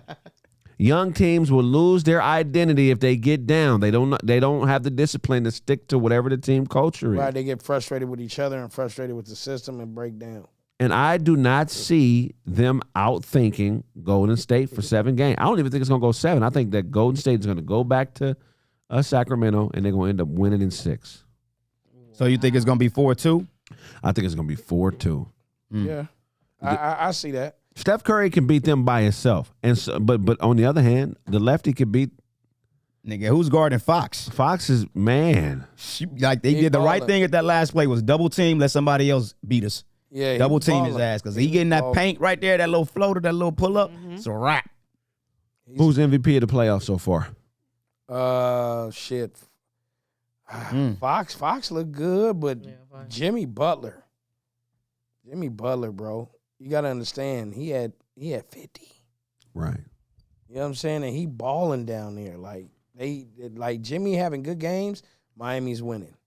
You know what I'm saying? But What's that series? think the best series is definitely the Golden State versus Sacramento. I think that's the best overall series because of how even they're ending each game. This is De'Aaron Fox. What do they call that? Coming out party. Pause. Yeah, he definitely is doing his thing, man. That elbow shooting, whoever he was in the gym with doing that, he definitely mastered it. He just starting to get recognized. That's all it is because he been hooping. That nigga been hooping. I know he been hooping, but we all know one thing. When it comes to this hooping, it's cool during the regular season. But if you ain't doing that in the clutch moments of the playoffs, it don't mean shit. That shit don't mean nothing. So us seeing him in the regular season, we was happy with him. Okay, yeah, we can see that he has potential. But unless he gets into that playoff berth, and then in the playoff berth, you play well like you are the man for your team. Right. Cats ain't going to recognize it. And for them to end off the season, number 2? Yep. That's amazing. Right. In honor of LeBron James and Kareem Abdul-Jabbar, 2 of the oldest players to ever still have an impact on NBA teams or professional teams in general, I'm going to shout out some other people who did it at an older age. Okay. Not just basketball, other sports. All right. Are you guys familiar with Stephen Ward? No. Born August 12th, 1956. What? 12th. He's a former English professional boxer. Oh, okay. Okay. His accolade was being the first or the oldest boxer or professional fighter in history. He was confirmed in 2011 at being 54 years old and a professional boxer. Can I ask you a question? Yes. Was he winning? No. Don't count. Move on. Yeah. Well, he's from Nottingham, England. He did have a couple victories, but not many. Shit, George Foreman did that. Like, we're He talking was about age niggas 40, that- won a belt. Yes. Now, George Foreman. Okay. Boom. That's two people. Do you know who the oldest boxer is to win a title? George Foreman. Yeah. Oh, Bernard Hopkins. There we go. Yeah. Oh, B-Hop was 40. I know my boxing. B-Hop was 46, 4 months and 6 days. Nigga was old. While Foreman was 45 and 10 months. Okay, B-Hop. Yeah. He said he was going to last longer than Roy Jones because his style was different. Right. Old is not necessarily bad, especially for teams. But Old for teams. basketball is. I mean, look, 1997, the Bulls, they won the championship with average player being 32 years old. The Dallas Mavericks in 2010, their average player was 31. Boston Celtics in 68, their average player was 30. Chicago Bulls in 96, their average player was 30. San Antonio Spurs in 07, their average player was 30. Chicago Bulls in 95, 96, their average player was 30. San Antonio Spurs, 99, 30. And Miami Heat, 2012, 30. Old isn't necessarily bad. Old is seasoned. Right. You know what to do when you get old. Yeah, yeah. Younger women tell it to us all the time, fellas. Anytime a younger woman gives you an opportunity to participate or partake in her ladylike parts, Okay. Well, they're always well. pleased, right? When the last time you hit a younger chick and she was like, wow? Man, it's been a minute. It's been a minute. I ain't gonna speak. I've been in a relationship. That's the only reason why. And I'm not a cheater, so you know. You younger than your girl or older than your girl? I'm actually younger than my girl. Okay. Are you So taller? I guess. than So I your girl? guess. Hey, I'm taller than a lot of motherfuckers. You feel me? I'm not that small. I'm taller than two people in this motherfucking room right now. They females, but I'm taller than them. Oh. You just got that afro, that flat top. Take that flat top, cut that flat top down. Press it. And Daisy got My on titty heels. taller than you, nigga. Daisy likes regular size guys, so does No, she don't. Not after Sarah. going to Atlanta. Yeah, I like Uh-oh, what happened in Atlanta? Damn. she got cornered off in Atlanta They were like, that's by how a Negro ass enthusiast. they was like, this how they grow them in Cali? Damn. I never seen one of you before. What you got for us, DJ Show? Man, so you already know, man. One of mine, bro, my favorite dynamic duel is Dogg Pound. You know what I'm saying? Daz and Corrupt, man. You know, dog food. Right. Came out in 1995. Sold over 250,000 the first week. They actually alluded to there's going to have a sequel to that album right there. You know what I mean? So they said it won't be Dr. Dre on there. Daz, they said Daz will be producing everything. Daz is also known for producing stuff on Tupac albums. You know, a lot Hold of on. You said ain't no Dr. Dre? Wow. I know. How was that? Hey, that's funny. Is it beef or something? I don't know if it's really beef, but I do hear interviews and stuff that like how Daz was irritated with Dr. Dre, how he'll put his name on certain beats that wasn't his. But I could also see that's Dre as being a business move, you know. And Hey, I put you on, bro. If I believe in you, you know what I'm saying, and I put my money behind you and put you in a place to win, it ain't just about you winning, nigga. It's about me winning too. No, that's real. Niggas be forgetting that part. You give them an opportunity, fuck with them. They think they just got themselves there. But You know what I'm talking about, G. Wayne? Yeah, I do know what you're talking about. See, when you're in a position to put somebody on, most of y'all ain't gonna do it. That's what I laugh about when people complain about, like you meet them niggas and they jump from circle to circle. One year they fucking with G. Wayne. The next year they fucking with Ja. The next year they fucking with DJ Show. Yeah. And what happens with them type of niggas? There's always a fallout. Yep. They never just create with a nigga and leave. It's always something wrong with the nigga that's the main dude over there. That's because you're competing with somebody that's giving you an opportunity. That's the worst thing you could do as a creator and somebody that wants good energy and positive vibes is to step into somebody else's shit and start competing with them for their resources. Them we call what, opportunities? Opportunist. What? Opportunist. That's an opportunity to diss. That's what you're looking for. You're looking for an opportunity to diss somebody whose shit you want to take, and we all can see it. You feel me? Son of a bitch. I don't know why these opportunists, niggas, and other types of people think they're invisible. We're just making shit up as we You know how go. you can look at a person and tell, oh, this motherfucker don't understand that people can see him. You know how sometimes people get shit locked in their brain and they forget that the world can observe them? Right. You know, you get them motherfuckers and it just be all over them. They slip up all the time and say what their real intentions are. But what happens is when you're a good person, you ignore it because in your mind, you're like, it ain't no way it's a nigga that shady around me. Right. Yeah. Right. You know what I'm talking about? Yeah. Why is it so uncomfortable to confront the ultra shady? Well, you know they on bullshit. You let them come around. You know they on bullshit. Damn. And you let them slide, and they think they outsmarting you. Because I want to see if these niggas still think I'm stupid. Like, let me see if he's still going to try to pull his bullshit. Damn, this nigga. Psh. But they gon' pull it. Every time. Every time. What amazes me is the boldness, though. The coming back and acting like it's cool. It's like, nigga, you putting your life in danger fucking with the wrong nigga. Oh, shit. Nigga just sitting on you. I got a nigga that said, hey, can you repost this? Nigga, you don't never repost mine on my events. What? I just ignore it. You just ignore it. It ain't nothing serious, but it just amazes me what people choose to do with their precious time. So in this situation with Daz, I'm with Daz. He's one of the greatest producers of all time, but I don't know if you could blame Dr. Dre for bullshit. I don't agree with that. Some niggas, when they put their stamp on you, you eat for the next 30 years, nigga. But Dr. Dre known for taking people beats. But Dr. Dre put himself in the position to do that. It's not taking, he's paying niggas and using the name. I heard he didn't pay a couple people. What? Too. I can't speak on that. But I know he pays a lot of niggas for first action that they catalog. And that's just what happens in the industry, bro. If I work at a real estate company and I purchase a property on behalf of the real estate company, even though I did the work, nigga, that's the property of the real estate company. It don't belong to me. We're talking about intellectual property. That's what music is. It's intellectual property. And if it's attached to the right brand and the right name, it's going to be worth more than the next man's property. It's like buying a house on Malibu as opposed to buying a house in Gardena.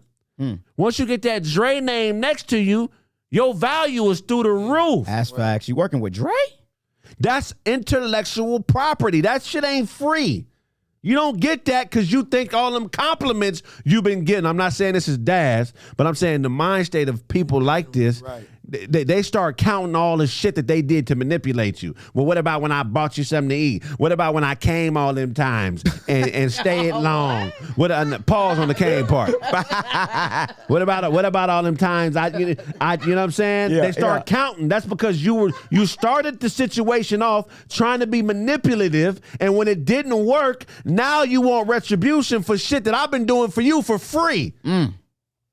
Some motherfuckers you invest in for free. You don't charge them a goddamn penny, nigga. But they feel like they can charge you. Your top lip disappeared on that. It disappeared on that fucking part I spoke. No, I'm playing. I'm trying to rant, nigga. You know what I'm saying? That's what me and this nigga do. We pick something, we get angry about it. Yeah. What you got for us, show? Oh yeah. So look, back to what I was talking about. And one more thing. No, I'm playing. So they also got hits like one of some of my favorite hits on that album, on the first album. So I'm looking forward to it. Also, I just want to give more information about it. Corrupt actually wrote the whole first album. He actually taught Daz how to rap. You feel what I'm saying? Corrupt is one of the greatest to ever do it. He doesn't get enough respect. Yeah, at all. And they also did a lot of work on, before they did their album a year prior, they did a lot of work on The Chronic.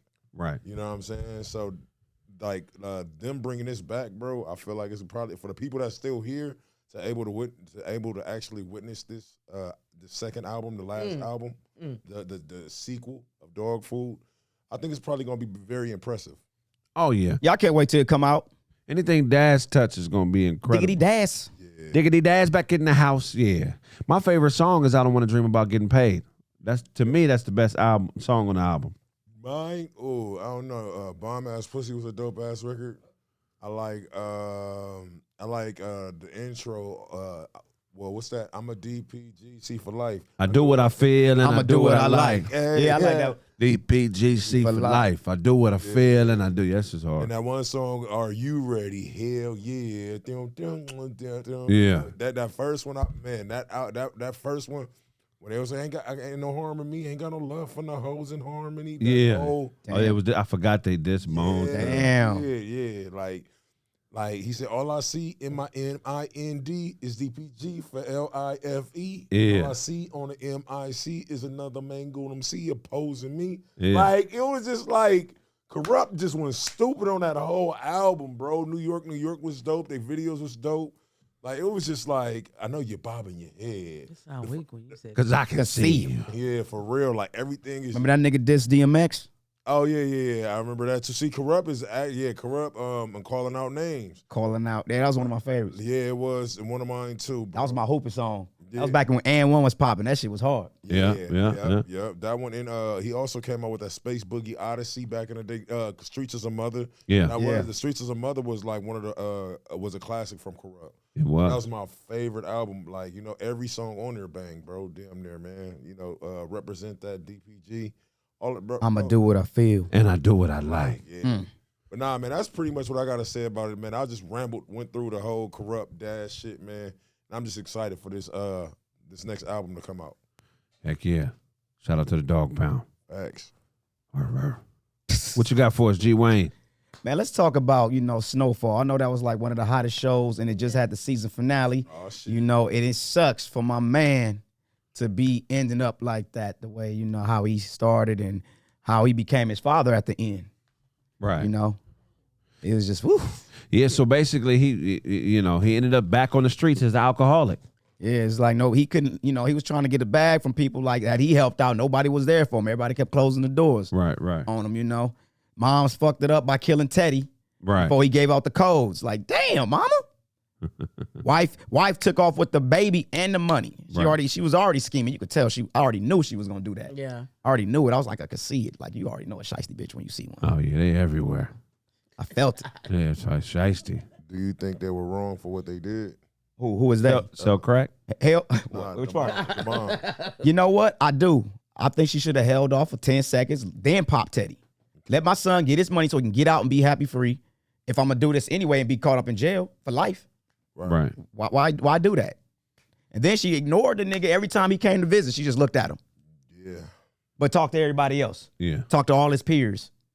And then his best friend, when he went to him, like the whole hood turned against him. Right. Because he became a gangster. He was like, you know what?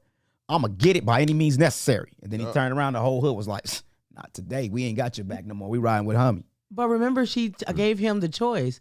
She said that it's me, or if you go with her, choose old girl, that she would never talk to him again. Because she wanted him to stop going after the money so hard because the person that he was turning it to. And she kept her promise. She didn't say shit again to him. That was his last run. He was out of there. They was leaving to go live a better life. Right. Why, mama? Why, mama? Yeah, man. Snowfall, man. Poetic justice. So many stories have ended like this. Oh yeah, he ended up. He was back in the house that he grew up in, right? Yeah, yeah. Damn, and he was like one of the smartest niggas on the block. Back to square. Every time a nigga go to jail, where do we end up? Back to the house. Back to the house. Moms, I'm back. If you don't slow your ass down, something gonna slow you down. Right, right. Yeah. Go ahead. What you think about how he turned on his homeboy though? Like, you know what I'm saying, by any means necessary. Don't you think that there was like, damn, nigga, like after Jerome died, you feel what I'm saying? And after, yeah, he was losing it. Yeah, he was like, losing it. Yeah, he was losing it, but even all his ideas, they'll seem like great ass ideas, but it was always damn near like a flaw or somebody's gonna get killed. But it was like they'll take 10. It was repercussions. Yeah, it was always repercussions to that nigga. Niggas was just like, stop, bro. Let's just chill. We done. Yeah, everybody was cool. But he was broke, so he couldn't be done because Teddy took all his money. Yeah. So it's like everybody else got money, but I'm the leader of you motherfuckers and I'm broke. How was that? Help me. Right. Y'all niggas supposed to be my re-up. True. It ain't never gonna work like that, man. And you see the new homies on the block. Yeah, some bass-head ass nigga living up in there. We don't, they niggas like, damn. So what if you're a drug kingpin and you fall off and the people you help don't put you back on? That mean you was a bad leader? I don't think you a bad leader. I think them niggas just on some other shit now. Sometimes maturity would do that to you too at the same time. Some of them niggas got tired of getting shot at. Like Jerome, he wanted to go out. He was like, yo, the only reason why he got killed because of his female. Yeah. Right. She wouldn't stop. Right. But the thing with Franklin is that they had enough respect for him because all the people that he fucked pretty much in that whole town or whatever with the drugs and everything, while he was like that, they had so much access to him and no one ever got him. Right. You know what I'm saying? Like they could have got him at any time. Mm-hmm. Yeah, he was respected. Man, is this the best urban depiction of Los Angeles by a TV is this the best urban depiction of Los Angeles ever? You know what? I know what I'm about to say. It's up in the tops.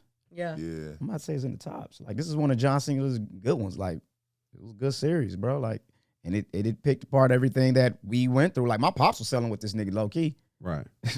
And he had to flee to Oakland, Oklahoma, so he stopped. But the feds was still on him. I'm over there playing basketball in the backyard. They got pictures of me. Oh wow! I was tapped and everything. Is that right? Yeah, it was real. That's why I was like, I gotta watch this shit. Right. Wow.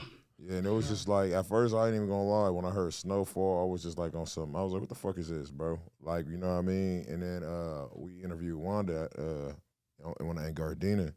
And I was like, and then my girl, she was just like, yo, that show was kind of dope. Yeah. And I just heard people just talking about it. I was like, man, let me check this shit out. When I checked it out, like, dog, I was hooked from the first episode. That's one thing I like. I like shows like that. I wouldn't mind just missing a whole season of binge and then watching go back, because now you can watch it, you don't gotta be anticipating and waiting. Like, damn, nigga, next week. Yep. Shit. Because ever since I caught up, that's what I've been on. Yeah. Fuck, what's next week about to happen? That's like with me and Power. I ain't watched the Lick of Power, so I got all time to watch all that. I don't know what's going on. Oh wow, Ghost or nothing. Oh. Yeah, I don't know nothing. And what was that? The last, you know what I have a problem watching is Raising Kanan. Why is that? Bro, it's just boring to me. Like in the beginning, like when it start off slow. Like I fall asleep every time. Right. I'm trying to watch the first episode. Oh, you still in the first episode when he a little boy? Yeah. Getting his ass whooped? Yeah. What, are they playing sports or something? That's why you fell asleep? That's why you fall asleep here. Hey, they was on the basketball court. They was on the basketball court. This nigga said, this shit weak, nigga. These niggas want to hoop. Fuck going on selling drugs, nigga. Does it get better after that, though? It does. It get a little better. But it didn't catch my attention like this did. Yeah, Or like BMF. Because I liked everybody else's storyline, but I couldn't really adapt to the Raising Kanan storyline like ASAP though. They said it did get better. But it did. She smoked his homeboy. Right. Oh, word. Smoked his best friend. Now you know. Set him up. Like you gonna have the time of your life. Got him some pussy. Got him drunk. When the alley took a piss. Yeah. You know what's weird is these little niggas actually be smoking their enemies. Are they what they call that when they smoke? They Op pack. How did that work again? They say if your homeboy died, they like, yo, we smoking your homeboy right now or some weird ass shit. What? They came up with. Call it we smoking your op. Smoking your op. Instead of calling it, yo, what you smoking on? Some OG perp. I'm smoking Lewis right now, or you know what I'm saying? Yeah, that's what they call. That's how they diss their ops now, bro. I look at it funny like that doesn't offend me. Like, it doesn't? Like, yeah, I'm smoking your gram. Like, what? Like, you sound retarded to me. Right. I don't like, that sound weird. It's called endocannibalism. They do it in some cultures where they smoke the ashes of their dead. Consuming the ashes serves a way to keep their beloved tribe members' spirit alive and for generations to come. They consume it or smoke it. We can't hear you, Sarah. Oh, do they save it is it like a certain type of smoke? You know what I'm saying? Like or an instrument they smoke it from, or you know what I'm saying? Like, is it more like a pipe? So they'll consume it. They'll actually eat it or put it in the soup and drink it. Oh, wow. Who the hell want to do that shit anyway? It's called the Yanomami tribe, who live across 200 to 250 villages in the Amazon rainforest. Oh shit! They practice the traditional ritual of endocannibalism. This means that the loved ones of the person who has died consume his or her flesh as long as he or she was a member of of their group. A kind group does not singularly mean families, tribes, societies, and cultures are also included in the mix. So it's like you could do that and you gain their powers and shit. Right. That's crazy. So say LeBron was your partner. He passed. I'm gonna smoke that nigga up, boy. I'm gonna be hooping. to get to 6'8". If it work like that, it's on. Get to 6'8". Really? So you really would consider doing that? Nigga, I mean, he dead. It's my partner, man. Shout out, man. Long live my partner through me. Then let's go hoop. Smoke on this Bron and dunk on your ass. Yeah, I'm damn G Wayne, you taller than the motherfucker. Yeah, I know, nigga. Shut the fuck up. Magical powers. That's crazy. Prior to consumption, they cover themselves with leaves, and they go into a hut with a shaman. After allowing nature to take its course on the tribe member for about 30 to 45 minutes, they collect the bones and proceed cremation. After cremation, the ashes are mixed together with a soup made from fermented bananas. Yeah, I ain't eating nobody, man. Everyone in the community must consume the mixture. To accomplish this, guards or gourds filled with mixture are passed around among kind members, and consumption is usually finished in one sitting. So they'll. Oh. Yeah, I ain't doing that. How you smoke it? I ain't eating nobody, bro. I ain't on my Jeffrey Dahmer, bro. I'm straight on that one. Wow. Superpowers or not. It cuts down on funeral costs, and you got a funeral and a repast all in one. Yeah. Wait, did he gotta eat the motherfucker? Yeah, so you do that after the funeral. You go eat the nigga down in the annex. Wow. What if your girl passed, and you knew that eating her meant you would never be alone again for the rest of your life? And you're 30 years old. You got another 60 years you got to live. Shit, I've been doing that since I've been with her. You gonna keep eating? Been eating now. Yeah, I'm fucking with you, man. Anyway, that's been this topic. God. Dog food, man. So dog food, you already know, Corrupt and Daz. Now, those is one of my favorite artists growing up, man. One of the things was Daz and Corrupt, when it came to dog food, that album came out in 95. I was bumping that shit in 2005. That's how dope that motherfucking album was. You feel what I'm saying? Mm-hmm. I thought it was a classic. Probably like the best dynamic, like the dual dynamic, you know what I'm saying? Double people, nigga, what did this nigga give me that was 150, nigga? Wow. Yeah, you stuttering and shit. That shit kicking in now. Oh, it hits you. Look. For the 300. But yeah. But the dynamic duo, you know what I'm saying? Daz and Corrupt. So I fuck with their music. I feel like Corrupt got a decent vocabulary. That's what I like about Corrupt, you know what I'm saying? And he from Philly. You know what I mean? But he represent where, you know, LA to the fullest. Daz, he not even from LA. I think he from like Alabama. But both of those niggas, you know, they do their shit. They OGs in the game too. And they always bring you dope ass classics, you know, like Let's Play House, you know, Bomb Ass Pussy, New York. Yeah. You know what I mean? And they having a dog food too, you know? So what the dog food too is, man, it's basically me personally, after doing shit so many years later, I hope they still got the same touch, the same spin, you know what I'm saying, on this new album, like how they did the last one. Right. You know what I mean? To give it that classic feel, whatever What they didn't did. you like about the first one? What I like about the first one? What didn't you like? What didn't I like is nothing that I really didn't like, bro. Like that my favorite, like everything on that motherfucker, it was just like, yo, this is classic. Like it was nothing really that I didn't like. What was funny about it? What was funny about it? DJ Easy Dick had us laughing, my nigga. You know, the jack off all this is DJ. You know what I'm saying? The skits. What he sound like? What DJ Easy Dick? What he say? He was like, yo, what's up? This is DJ Easy Dick on the jack off hour. He was like, the station that, you know, there's the station that slaps you across your fat ass. What a fat ass dick. You know what I'm saying? Like DJ Easy Dick, rest in peace to Ricky Harrison, man. You know what kind of job did other jobs did DJ Easy Dick have?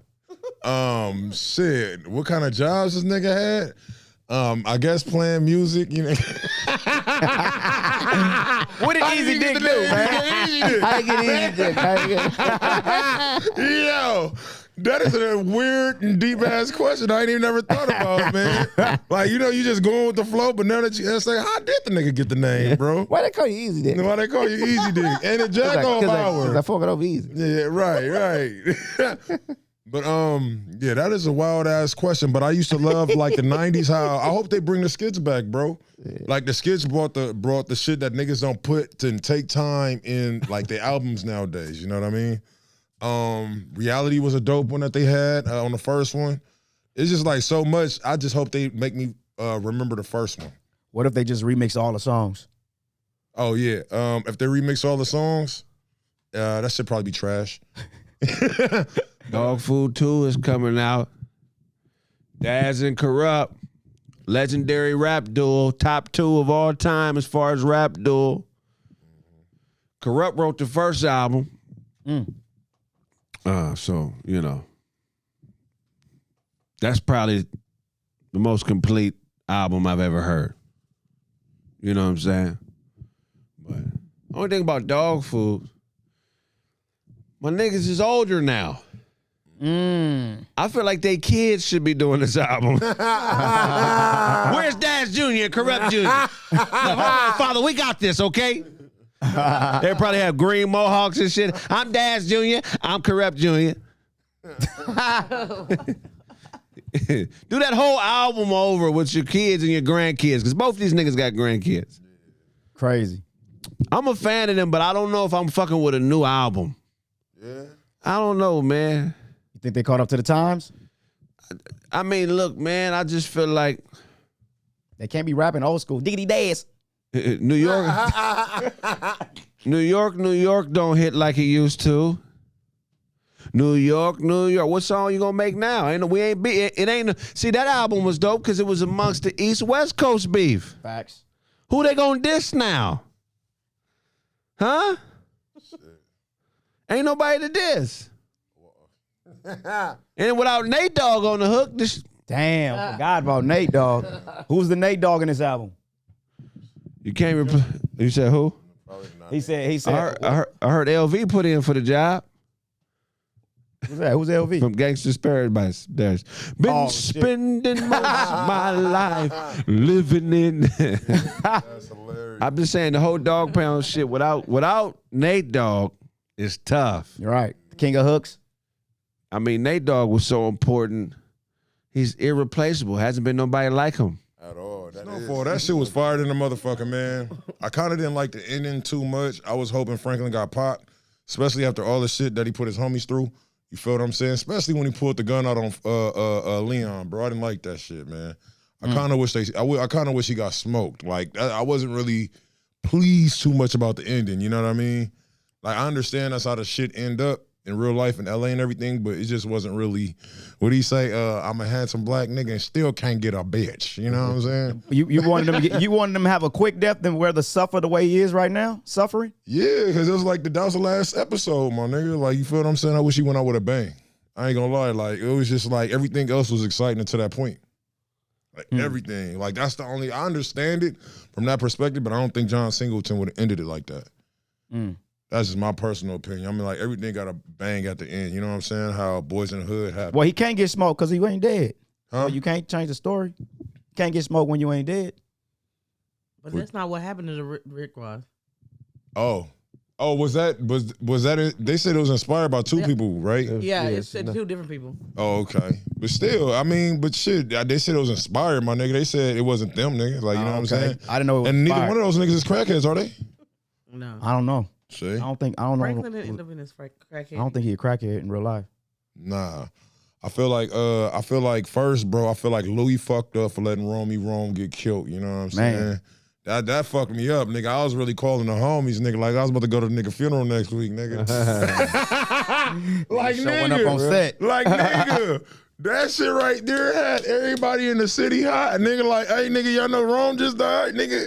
And you know it's over there, nigga, where the palm trees. When you see the palm trees, you know it's in LA. So, like, you know where that spot is, huh? You on know? everything. You feel connected to that motherfucker, bro. You ain't missing a story or nothing.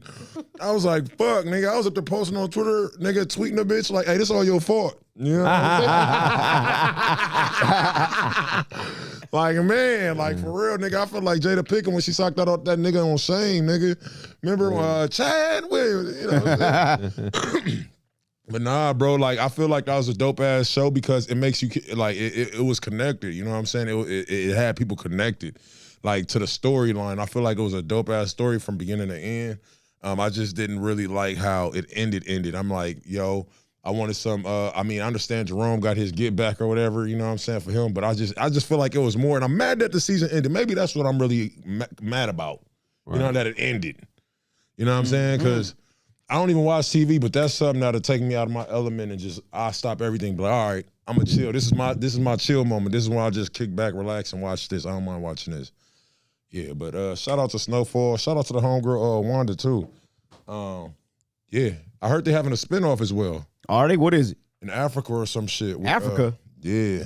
Damn, nigga, I wanted to be on Snowfall. You said you let somebody put a wig on you? No, it wasn't a wig. You said that's what they did to you? Oh, no, it wasn't really a wig, man. It was more like a glue-in. Oh, one of those. You know what I'm saying? So they got their hair and glued it in piece by piece. You know what I mean? Oh, shit. They glued it in piece by piece. I had did a King Bat's film at the barbershop scene. Yeah. You know what I mean? So they had put the afro on me, nigga. I wanted to take that shit home, nigga. I swear, when I get on everything, I miss my waves, my nigga. When I get my bag, my nigga, I'm gonna give me some waves, nigga. You gonna get the surgery? I know, I'm gonna get the surgery on everything, man. Oh, you flying out to Turkey, huh? You gonna get your surgery. Hell yeah. Hey, they offered me to go there to get it for free. They said all I gotta do is vlog it. Oh yeah? Hey, send me that info, I'll do it. But how would you get out there? They pay for it? They pay for everything. Well, he got I'm a YouTuber and shit. Yeah, you got. Well, you might be able. You got followers. You might. You got a passport? Hey, I got a passport. You didn't go? What happened? You, I'm talking about show. I thought about it. I was like, man, that's a lot of pins and needles on top of my head, bro. You know, it's not a easy. It's irritating. I talked to somebody who got it, and they was like, yeah, I probably wouldn't do it again because you got to get a retouch again. You know what I'm saying? Like every 5 years or some shit like that. Oh yeah. Mm-hmm. Yeah, send me that number, man. I want to get my. Yeah, I want to get my. To the RDL Roast Domino League. All you have to do is click the link below, sign up, and be in our next tournament. But Kraig, how can they get into your tournament? All they have to do is click the link below, sign up, and you can be in the next tournament. Hey, get out that backyard. Stop playing against family. Team up and show us you're the best. But Kraig, can I play against you and all of your hilarious, famous friends? Of course you can. All you have to do is click the link below and sign up. If you got game, we want to see it. If I owe you something, get it from God. What can I say? I got to catch up. I will say, it's poetic justice for a man to start off with nothing, sell crack, gain everything, and end with nothing. That's the cycle of life for drug dealers. He's lucky he's not dead. You know what I'm saying?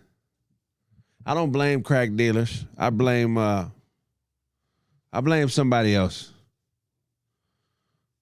I blame their mothers. If you'd have never had this little bad motherfucker, a lot of people would still be alive. And I don't blame your mothers because your mothers aren't good people. I blame your mothers because all she had to do was whoop your ass. If your mother would have whooped your ass a little bit more, you'd have been a stronger man. You know, you can't blame the fathers because can't have a baby unless the woman say, yeah, right? I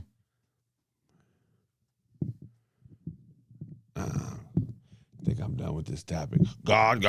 What's the next one? LeBron. It'll feel funny. LeBron James. What can I say? This is the oldest man to be this good in any sport. I mean, God gave him everything physically that he was lacking in a father. He made him bigger and stronger than he probably would have been if his daddy was around. I feel like sometimes when niggas don't have daddies, their body's response is to grow bigger to protect themselves and their mothers. Damn. That'll be some science. Now think about it. Because the human brain will adapt to its environment, especially when it comes to safety. Like, you got certain mammals or certain species of things that can grow big and large relative to the size of their environment. When you have a father at the house it's going to be more constricting because there's rules that stop you from expanding before you're ready. You feel what I'm saying? So I think when a pops isn't there, somehow in the human adaptability part of the brain, it senses that you got more space and nobody there to block in your your growth, because the pops is gonna cut it off when it's supposed to be cut off, and that's what makes them niggas bigger. Is the fact that they have more space to move. That's some far-fetched shit. All right. You ever been hard on some pussy and realized you wasn't enough? What? Say that again. You ever been hard as a pussy and realized you wasn't enough? What was the words? She said more or some shit? She just wasn't moving or saying nothing. Oh, damn. It just sounded like somebody slapping a water balloon in the bed. Wasn't no noise. Boring. What you do when you realize you ain't enough in a situation? Stop. You don't try harder? I think the worst thing you could do when you know you about to lose is try harder. You know what I mean? You ever see them races where somebody's in last place and they still like straining where they could, you know, the motherfucker trying hard when you can see that the neck muscle thing right here poking out. Yep. If you got to do that, nigga, sit your ass down. She not feeling you, man. Okay. I don't want to stop trying harder when it's over. We've all done it. A woman tell us she don't want to deal with us. We bring her flowers. We tell her we're sorry. You know, we simp. And we try harder. But you know, this your boy The Real DJ Show, man. Y'all tuned in with me with my motherfucker. Talk about LeBron? He don't really talk about basketball. Nah.